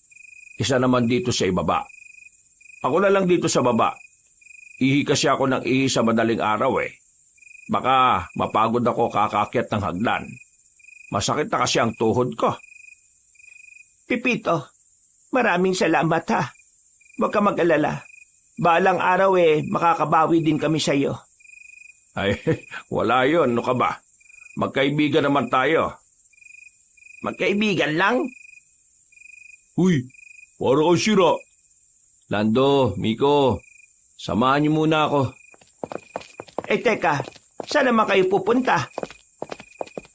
Total, itong bahay na ito ay napapalibutan ng mga puno at malapit din sa kagubatan. Gagawa kami ng mga patibong. Para kung sakaling nandyan sila, maririnig namin kahit na nandito tayo. Gagawa po kami ng mga pangkalansing para kapag nasagi ng mga aswang, malayo pa lang sila makakapaganda na tayo. O sige, mag-iingat kayo ha. Hindi ko kabisadong kagubatan dito Tumungo na lamang ang 3 lalaki. Kahit hindi pa nakakapagpahinga ang mga yon, ay agad na ring lumarga ang 3. Samantala, naganda naman na makakain si Mang Pipito. Bago kasi sila magpunta doon, nakabili na ito ng mga lulutuin nila. Inihanda na muna ni Aling Demensia ang kanyang apo sa kwarto. Demensia, gusto mo bang sumama na lang sa akin sa Maynila? Delikado na ang buhay nyo rito Wag na, nakakaya na. Masyado ka nang naabala sa problema naming maglola. Isa pa kahit naman umalis kami dito sa probinsya natin, susundan at susundan pa rin kami ng mga aswang. Hanggat nasa batok ni Loloy ang medalyon, hinding-hindi matatahimik ang buhay namin. Pero kung nasa Maynila kayo, kahit na papano marami namang tao ron. May ilang mga aswang na lumapit sa inyo. Ang inaalala ko kasi, paano kung magpanggap lang din sila bilang pangkaraniwang tao at dukutin nila ang apo ko? Wala akong magagawa. Kung dito, kahit papano panatag ako dahil kasama namin si Roldan. Ay, ikaw ang bahala. Nagsasabi lang naman ako ng iba pang paraan.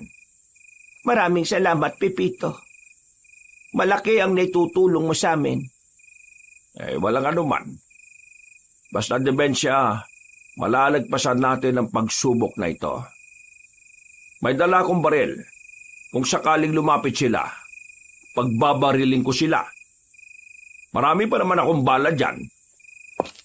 Mag-iingat ka rin, Pipito. Alam mo naman, matanda na tayo. Mahina na ang katawan natin. Huwag ka mag-alala sa akin. Kayang-kaya ko naman ang sarili ko. Napangiti na lamang si Mang Pipito. Mga ilang sandali lang ay kaagad na rin silang naganda para sa kanilang hapunan. Hindi nagtagal, bumalik na rin ang 3 binata. Nakapaglagay na sila ng kalansing sa kagubatan. Bandang 9:00 ay tapos na rin silang maghapunan. Nagpapatunaw na lamang sila ng kinain. Si Aling Demensia naman ay sinamantala na ang kanyang apo sa kwarto. Nakatingin lang siya sa bata. Tiningnan niya rin ang medalyon na nakakabit sa ibaba ng batok nito. Huwag ka mag-alala po. Naniniwala kong malalagpasan natin ito. Kasama ng Panginoon. Aling Dimensya, ayos lang ba na dito kami sa kwartong ito? Kasama namin? Oo naman. Malaki naman ang kwartong ito. Sa saig na lang kami. Para lang makasiguro kaming walang makakalapit sa inyo. Wala akong tiwala sa bintana na yan eh. Huwag po kayo mag-alala. Wala naman pong malakas sumilik sa amin eh. At hindi po kami malikot matulog. Magbabantay lang kami. Matulog din kayo. Wala na kayong maayos na tulog mula nang asikasuhin ninyo ang problemang ito. Tumango na lamang si Roldan. Agad silang naglatag ng banig sa sahig. Maya-maya lang ay tinabihan na rin ni Aling Dimensya ang kanyang apo. Nakaramdam na rin ng antok ang matandang babae. Kaya ilang minuto lang ay nakatulog na rin ito. Pero bandang 3:00 na madaling araw, lahat sila ay nagising nang biglang umiyak ang batang si Loloy. Dinadaing nito ang medalyon na nakadikit sa balat nito. Lola, ang sakit po. Masakit po yung pagkakadikit ng medalyon. Ang hapdi po eh. Ano nangyayari sa kanya? Mukhang nagkakaroon ng reaksyon ng medalyon base sa paligid niya. Ang ibig ba nitong sabihin, merong aswang sa paligid natin? Lando, gisingin mo si Mang Pipito. Miko, alalayan mo muna sila maglola. Lalabas lang ako para suriin ang lugar. Diyos ko, paano naman nila nalaman na naririto tayo? Tingin po namin dahil sa medalyon, kaya naamoy nila kung nasaan tayo. Pero wag po kayo mag-alala, Aling Dimensya. Diyos ko, sana naman ay matapos na ang kababalaghan na ito. Sa dulo, sa sulok po kayo ha. Noong mga sandaling yun, palakas ng palakas ang naririnig nila mula sa pagyugyog ng bintana. Hindi na nagsayang ng oras si Miko. Kinuha na nito ang kanyang itak para lapitan ng binata. Diyos ko, aswang nga ang nandyan, Miko. Baka naman mapahamak ka. Huwag niyo po kaming alalahanin. Protektahan niyo lang po si Loloy. Bumuelo ang lalaking si Miko. Pagbukas nito ng bintana ay agad nitong tinusok ang nasa labas. Napadaing ang aswang. Nahulog yun pababa at agad na sinarado ulit ng binata ang bintana. Sumunod po kayo sa akin, dali! Nagmamadali silang lumabas ng silid. Pinuntahan nila sa sala si Lando at Mang Pipito, nakakagising lang din. Hawak-hawak na matandang lalaki ang binili nitong baril. Nasa labas si Roldan. Bakit wala pa? Nasa labas pa rin. Mukhang napalaban na yata. Diyos ko naman! Mampipito, ikaw na munang bahala sa kanya. Kailangan naming respondihan si Roldan sa labas. Walang problema. Tingnan natin ang tibay ng mga aswang na yan. Tig-isang bala lang yan. Lumabas ang dalawang lalaki at naiwan lamang sila doon. Migpit ang hawak ni Mang Pipito sa baril, habang ang maglola naman ay nasa gilid lang. Napahawak pa rin si Loloy sa kanyang batok. Habang tumatagal kasi, umiinit ang medalyon sa batok niya. Lola, masakit na po. Paano po ba ito tatanggalin? Apo, kaunting tiis na lang. Kailangan natin magtiis, Apo. Pasensya ka na, ha? Sige po, Lola. Tinitis ko po hanggat kaya ko po. Sa mga sandaling yon, lalong nagiging tensyonado ang sitwasyon. Nakikita kasi nila sa labas na tila nahihirapan ng tatlong lalaki sa labas. Nang subukan namang tumulong ni Mang Pipito, ay pinapasok lang siya ulit ng tatlong lalaki. Pumasok na rin kaya kayo rito. Kailangan namin mabawasan ang mga aswang na to. Hindi sila pwedeng maipon, Mang Pipito. Pare, may umakit na sa bubungan. Ako nang bahala. Dito lang kayo sa harapan. Sigurado ka ba? Kaya na ni Lando yan. Sasama ka. Ang kulit. Ang babantayan mo lang ay yung maglola. Lalong-lalo na si Loloy. Hindi nila pwedeng makuha ang bata, no? Ay, sabi ko nga eh. Napapakamot na lamang sa ulo si Mang Pipito. Muli itong bumalik sa loob. Noong mga sandaling yun, kahit na papaano ay nasasabayan nila ang mga aswang. Pero sa mga nakalipas na sandali, napansin nilang tila mas dumarami na ang mga aswang. Ang iba ay malapit nang makapasok sa loob ng bahay dahil nabasag ang bintanang salamin sa kusina. Demensia, umatras kayo. Papuputukan ko na mga sinaulong aswang na ito. Mag-iingat ka! Masyado ng perwisyo mga ito eh. Pinagbababaril ni Mang Pipito ang aswang na pinagpipilitang pagkasyahin ng sarili sa bintana. Agad namang yung namatay. Bulagta ang aswang. Hindi pa nakontento si Mang Pipito, pinagbababaril niya pa ang ibang nasa labas ng bintana. Hanggang tuwang-tuwa ang matandang lalaki na makitang tinatamaan niya ang mga yon. Maya-maya pa, pumasok na rin sila Roldan. Isinarado nila ang pintuan at hinarangan pa nila yon ng lamesa at sofa.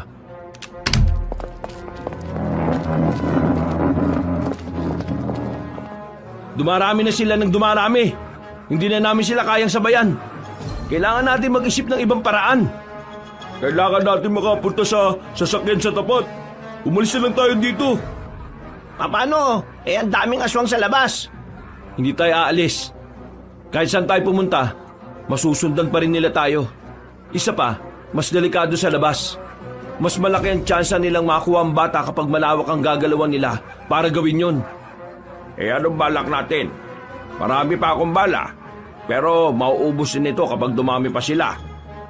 Kailangan nating tanggalin ang medalyon kay Loloy. Yun lang naman ang kailangan nila. Tanggalin? Di ba masasaktan ng bata kapag hindi lang medalyon? Di magandang ideya yan. Wala nang ibang paraan. Mamili kayo. Masasaktan siya ng pansamantala o mamamatay tayong lahat? Sinasabi mo bang si Loloy ang gagawin natin sakripisyo? Oo. Pero hindi naman siya mamamatay kapag kinuha natin ang medalyon sa batok niya. Masasaktan lang siya. Paano kung hindi kayanin ng batang sakit na mararamdaman niya? Tingnan mo nga ang katawan ng batang yan, no? Ang liit-liit. Tingin mo, kaya niyang tiisin ang matinding sakit na pwede niyang danasin dahil sa naiisip mo? Abay, mag-isip ka, iha. Nag-iisip ako. Ikaw ba? Ano bang naiisip mong paraan? Wala naman, di ba? Ako ang nag-iisip ng paraan dito. Kung hindi natin gagawin ang naiisip ko, mamamatay tayong lahat. Makakuha pa nilang medalyon. Ano ba kasing ginagawa ng anting-anting mo? Wala bang silbi yan? Hindi pa nagbabalik ang diwa ng anting-anting ko. Kaya wag mo siyang mamaliitin. Basta, hindi ako papayag sa gusto mo mangyari. Hindi magandang isakripisyo ang bata lalo na kung wala tayong katiyakan kung magiging ligtas ba siya kapag ginawa yun sa kanya. Bigyan mo ako ng ibang paraan para makaligtas dito. Hindi ang kontra ka lang ng kontra. Roldan, sangayon ako kay Mang Pipito. Hindi naman kasi natin alam kung anong mangyayari kay Loloy kapag pinilit nating alisin ang medalyon sa kanya. Pero naiintindihan ko naman si Roldan, pre. Walang mangyayari kapag hindi natin sinubukan. Paano kung sa pagsubok natin doon naman madali yung bata? Anong gagawin natin? Wala tayong gagawin? Mag-isip ng ibang paraan. Bakit? May isip ka ba? Di ba wala rin? Sabi mo bang wala akong ambag dito? Ikaw ang nagsabi niya na, hindi ako. Parang yun yung sinasabi ng mga mata mo Tama na! Natahimik sila nang sumigaw na ang matandang babae. Ang boses ni Aling Demensia ay labis nilang ginagalang kaya agad silang natahimik. Pasensya na kung kami ng apo ko ang nagiging dahilan kung bakit nalalagay sa alanganin ang buhay ninyo. Pero tingin ko, may dahilan kung bakit pinagtagpo-tagpo ang mga landas natin. Siguro, hindi lang ito para kay Loloy. Baka tungkol na rin ito sa buhay ng mas nakakarami. Kaya nga, hindi magandang nagtatalo kayo ng ganyan sa kalagitnaan ng problema natin. Kasi tayo-tayo dapat ang makakasangga rito. Walang mangyayari kung mag-aaway-away. Ano nga po magandang gawin? Hindi ako papayag na sapilitang alisin ang medalyon sa apo ko. Pero meron akong naisip na ibang paraan.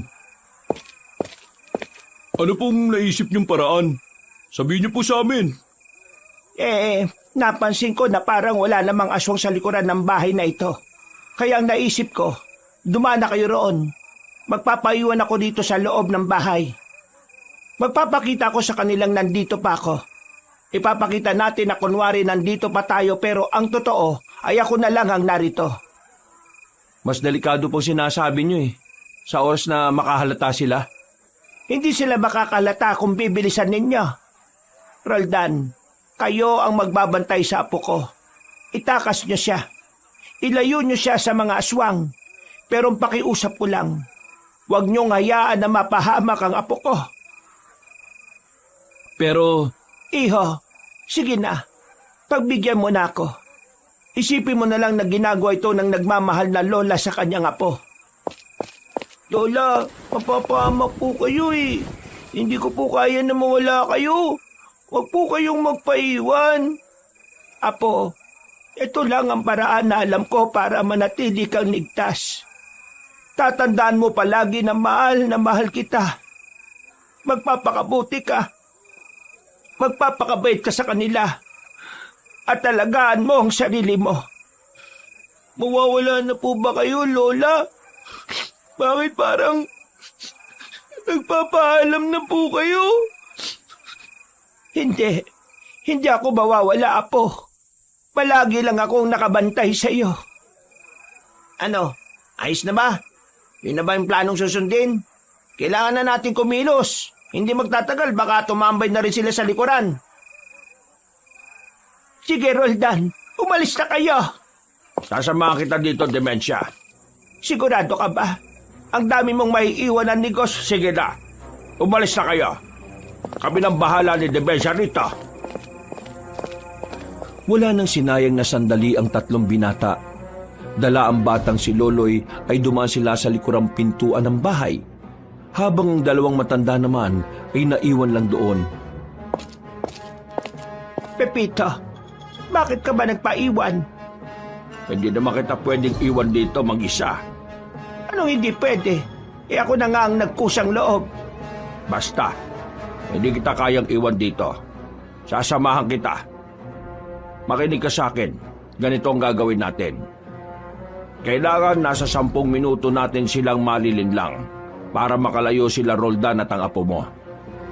Ganito, doon ka sa kabilang bintana. Hawiin mo lang ang kortina para makita ka nila. Doon naman ako sa kusina. Tatanggalin ko yung takip ng bintana roon. Magpapakita ko sa kanila. Uubusin ko na ang bala ko. Kailangang malibang sila sa atin. Sige. Pepito. Bakit? Maraming salamat Saka ka na magpasalamat kapag nakaalis na tayo rito.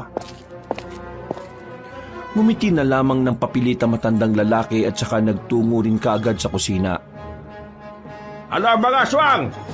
Hindi nyo kami mapapasok rito. Hindi nyo makukuha ang batang si Loloy. Kailangan nyo muna kami patayin. Mga salot kayo! Hindi kayo magtatagumpay. Hindi nyo makukuha ang pinakamamahal kong apo. Yan, ganyan nga, Dementia. Kailangan nating tapangan. Palakas ng palakas ang mga kalabog na kanilang naririnig. Pabalik-balik naman ang tingin nila sa orasan. Wala pang 10 minuto mula nang makalis sila Roldan, kaya naroon pa rin ang kanilang kaba. Maya-maya lang, mas lalong nagiging malakas ang mga aswang sa pagtatangka ng mga ito na makapasok. Dementia, umalis ka na. Makakapasok na sila. Hindi kita iiwan dito.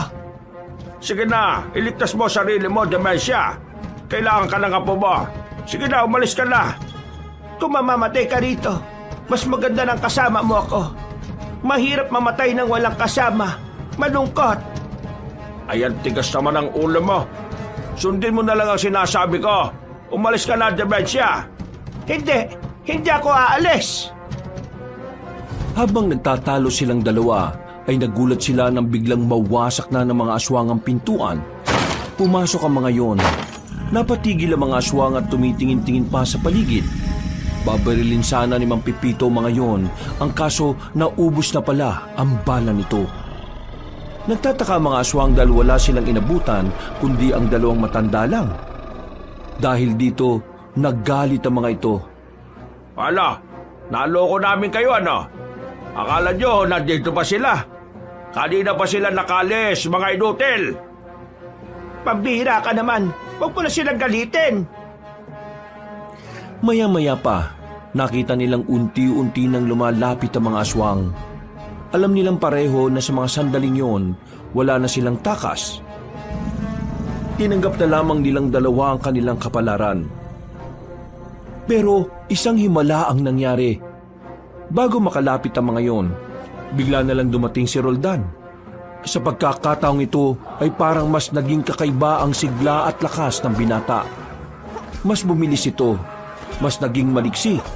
Sa sobrang liksi ay hindi na ito magawang patamaan pa ng mga aswang. Roldan! Wala na kayong dapat ikabahala. Gumagana na muli ang anting-anting ko. Buhay na muli ang kanyang diwa. Ibig sabihin ba nito, kakayanin na natin ang mga aswang? Kakayanin na natin sila. Kailangan lang natin magtiwala sa mga sarili natin. Sinugod ni Roldan ang mga aswang hanggang sa mapalabas na niya yun. Kinalaban niya ang mga aswang sa bakuran at walang kahirap-hirap na pinagpapapaslang. Buong akala nila ay doon na matatapos ang kanilang paghihirap. Pero lingid sa kanilang kaalaman na ang peligro ay nagsisimula pa lamang. Dahil kahit na marami na silang nabawas sa mga aswang, hindi pa nila nakakaharap ang pinuno ng mga yon. Pwede na tayong tumakas ng magkakasama. Ang apo ko. Kumusta ang apo ko? Nasa maayos na kalagayan po ang apo ninyo.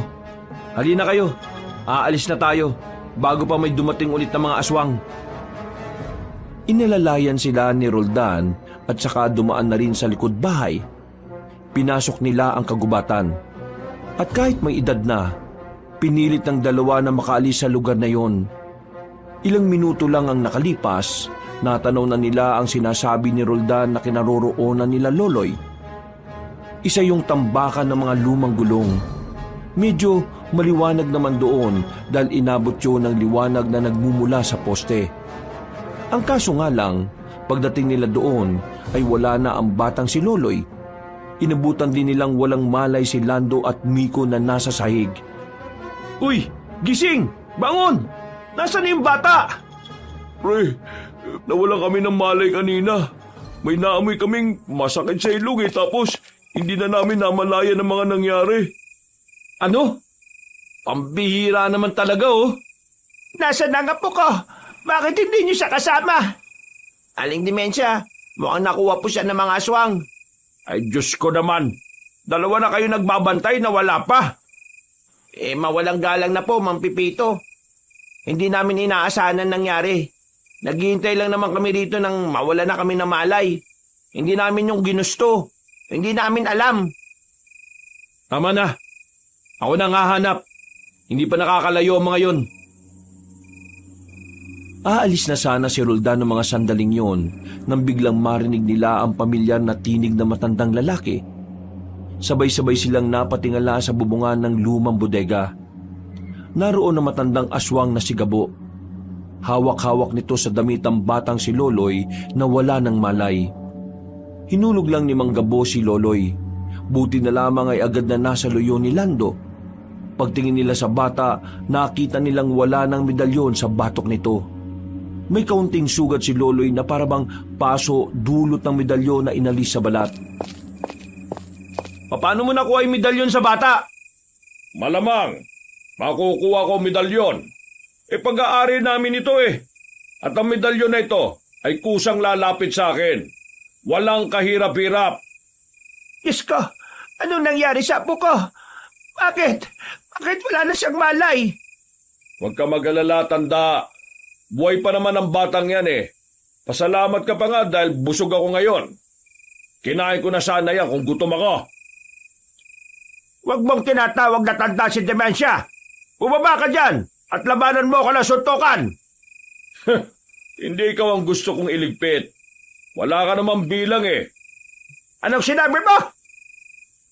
Ang gusto kong iligpit sa gabing ito ay ang tatlong maaring maging sagabal sa lahat ng plano ko. Ikaw na merong anting-anting. Pagsisisihan mo na ginusto mo pa akong makalaban. Ang gabing ito ang magsisilbing huling sandali mo sa mundong ito. Ganyan. Yan ang mga gusto ko sa mga kalaban. Marunong pumalag at kayang magyabang kahit wala namang may bubuga. Diyan ka nagkakamali. Yanda mo sarili mo. Huminga ng malalim si Roldan. Hinawakan nito ang kanyang anting-anting. Sandali itong pumikit. Tila nakikipag-ugnayan ito sa kapangyarihan ng anting-anting at sa kalikasan. Pagdilat nito, maging ang aswang na si Gabo ay naramdaman din ang pagbabago sa katawan ng binata. Lando, Miko, gumilid na kayo. Ako nang bahala rito. Protektahan niyo sila, ah. Tumango ang dalawa nitong kasama. Mga ilang sandali pa, inutusan na rin ni Mang Gabo ang mga aswang na umatake. Habang si Roldan naman ay kalmado lang nung mga sandaling yun. Paglapit ng mga aswang sa kanya, ay walang kahirap-hirap niyang pinatay ang mga yon. Hindi inaasahan ni Mang Gabo na magagawa niya yon ng ganoon kabilis. Ganun pala. Di tingnan natin kung manalo ka pa sa akin ngayon. Dinukot ang matandang aswang ang medalyon. Nang makita ni Roldan na gagamitin na yon ni Mang Gabo, mabilis siyang tumakbo at lumundag patungo sa itaas ng bubungan. Tinaga niya si Mang Gabo at tinamaan yun sa kamay. Naputol ang kamay nito. Ang medalyon naman ay gumulong pababa. Walang sinayang na pagkakataon si Roldan. Kinuha niya ang medalyon. Ginamit ng binata ang kalakasan ng anting-anting para yupiin at sirain ang medalyon nang sa ganon ay hindi na ito mapakinabangan ng mga aswang. Maraming salamat at tinanggal mo ito sa bata. Hindi na ako mahirapang sirain ito. Anong ginawa mo? Bakit mo sinira ang medalyon ng pagiging immortal? Para maging patas na ang laban. Muling umatake ang lalaking si Roldan. Ang ibang aswang naman ay dumating. Inatake na rin sila Aling Dementia at mabuti na lang ay kinakayang sabayan nyo ni Mang Lando at Miko. Si Mang Pipito naman ay nakadampot ng tubo. Sa mga sandaling yon, nakipagsagupaan na naman si Roldan sa matandang aswang. Kita naman nilang kayang-kayang sabayan nyo ni Roldan. Ang kaso nga lang, mas dumarami ang mga aswang na nasa paligid nila. Lando, umalis na kayo rito. Ako na lang naman ang gusto makakalaban ng isang to eh. Walang sinayang na sandali sila Aling Dementia. Nagmamadali silang umalis sa lugar na yun. Pero hindi pa rin sila tinitigilan ng mga aswang. Habang umaalis sila, ay nakasunod ang mga nilalang. Kaya naman, wala silang pagpipilian kundi ang labanan na lamang ang mga yon. Walang iyang mga aswang to ah. Di naman nauubos. Nababawasan naman na sila. Huwag tayo mawala ng pag-asa. Ang Pipito, palit tayo. Ikaw ang gumamit nitong itak. Akin na yung tubo.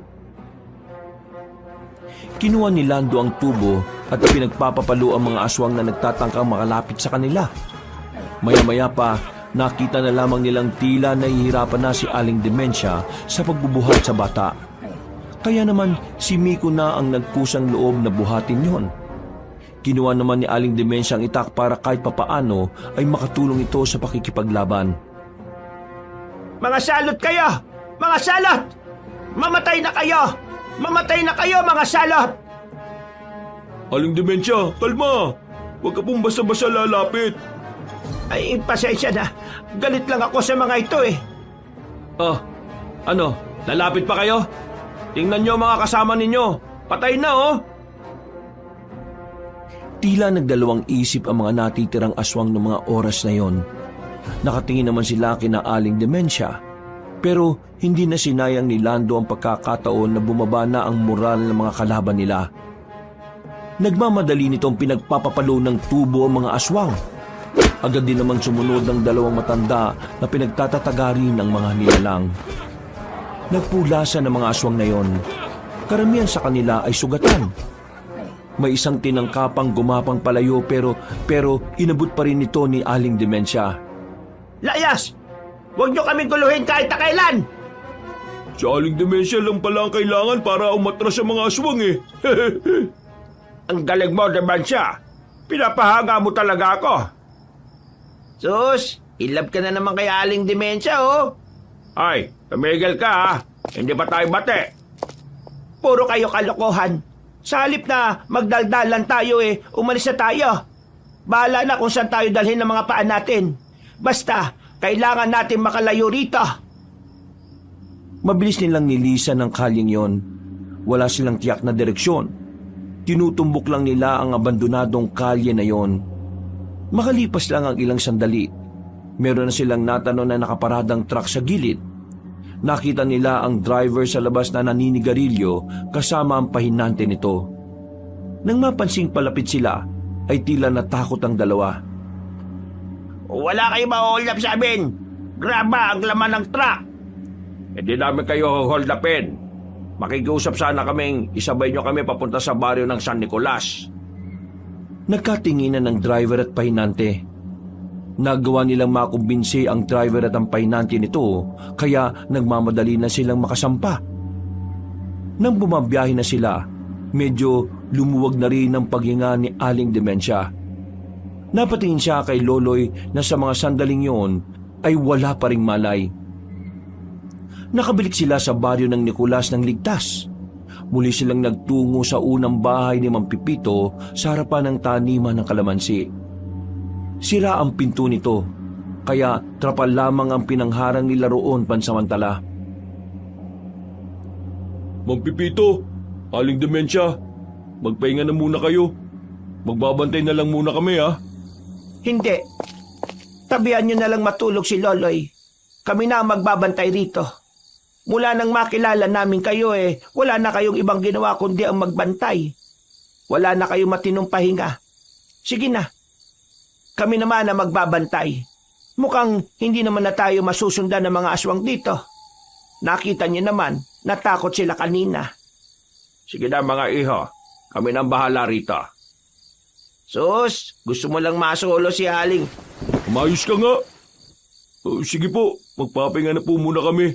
Kapag may nangyaring hindi maganda, gisingin niyo lang po kami kaagad ha. Tumango na lamang si Aling Dementia. Makalipas ang halos kalahating oras, nakakaramdam na rin siya ng antok. Pero pinipilit niyang wag matulog dahil walang makakasama sa pagbabantay si Mang Pipito. Pagsilip niya sa loob, napansin niyang mahimbing na ang tulog ng tatlo. Napangiti na lang siya dahil panatag na ang loob niyang nasa maayos na kalagayan na si Loloy. Kailangan lang talaga nitong makapagpahinga. Maya-maya lang, nagtaka sila dahil naramdaman nilang may tao sa likod ng tolda na tumatakip sa kanilang pintuan. Nanlaki ang kanilang mga mata nang biglang matanggal ang tolda. Bumungad sa kanila ang aswang na si Mang Gabo. Hindi ko matanggap na nagawa kong talunin ng isang pangkaraniwang tao lang. Kaya naman, isasama ko na lang din kayo sa impyerno! Sa sobrang pagkagulat, hindi na nila nagawa pang makasigaw para gisingin ang dalawang binata. Nang lalapit na ang matandang aswang, biglang humarang si Mang Pipito. Lakas loob nitong tinagahan ng itak si Mang Gabo. Tinamaan naman yon sa liig, pero nagawa pa rin tumindig ng aswang. Nanlilisik pa ang mga mata nito. Hindi rin naman nagpahuli si Aling Dementia. Buong puwersa nitong hinataw ng itak ang nasa harapan nila. Pero sa kasamaang palad, hindi pa rin tumutumba ang aswang na yon. Mabuti na lamang dumating na rin si Roldan. May mga sugat din ito sa katawan, pero naitarak pa rin ito ang itak sa likod ni Mang Gabo. Sumuka ito ng maraming dugo nang mas ibaon pa ni Roldan ng mahabang patalim. Hindi mo ako matatakasan, aswang! Hindi! Hindi ito maaari! Paggugot ni Roldan ng itak ay saka na bumagsak sa sahig ang matandang aswang. Napahawak na lamang si Aling Dementia sa dibdib nito. Si Roldan naman ay napasandal na lang din sa dingding. Natalo nila ang mga aswang. Natalo nila ang kasamaan. Noong mga sandaling yon, napanatag na rin ang kalooban ni Aling Dementia. Masaya ang kanyang kalooban dahil sa wakas makakapamuhay na rin sila ng payapa ng kanyang apo. Kinaumagahan, nagising na rin ang batang si Loloy. Maayos naman ang pakiramdam nito, pero masakit pa rin ang bahagya ang batok nito. Mabilis na dumaan ang mga araw, balik na sa normal ang kanilang buhay. Tagabantay na ulit ng taniman ng kalamansi ang maglola. Habang si Mang Pipito naman ay napapadalas na rin ang pagpunta roon para kumustahin sila. Lalo na si Aling Demensia. Sa mga nangyari kasi, nahulog na pala ang kalooban ni Mang Pipito sa matandang babae. Hindi rin naman yon pinigilan ni Aling Demensia dahil mabuti naman itong tao. Mang Pipito, pwede ko na po ba kayong tawagin na Lolo Pipito? Ay, pwede naman. Pero dapat, magpaalam ka muna sa lola mo. Hindi pa pwede. Hindi ko pa naman siya sinasagot eh. Sagutin mo na kasi, Aling Demensia. Huwag nang paligoy-ligoy. Uy, bakit ka ba nakikialam, Miko? Babaeng Pilipina yan si Aling Demensia eh. Mang Pipito, kaya niyo pa bang maghintay? Mukhang pahihirapan ka ni Aling Demensia eh. Kayang-kaya ko. Kahit pa hanggang sa dulo ng walang hanggan. Ay nako, sinabi rin niya sa akin ng mga naligaw sa akin nung araw. Alam niyo, gusto ko rin naman si Pipito eh. Pero sa mga puntong ito, gusto kong ituon ang atensyon ko sa apo ko. Sa dami na nangyari, alam kong malalang trauma ang dinanas niya. Sana naiintindihan mo ko, Pipito. Sinabi ko naman sa iyo nung una pa lang na kahit na anong mangyari, hindi kita susukuan. Ay, ang sweet mo naman. Baka langgamin kayo dyan, ha? Kung lalanggamin sila, abay, mas maganda kung malalaking langgam. Aba, loko ka! Nagtawanan na lamang sila ng mga sandaling yon. Nilapag na rin ng 3 binata ang mga daladala nilang pagkain. Sabay-sabay nilang pinagsaluhan yon. Masaya, masigla at mababakas ang kapayapaan sa kanilang muka. Wala namang paglagyan ng kaligayahan ni Aling Demensia.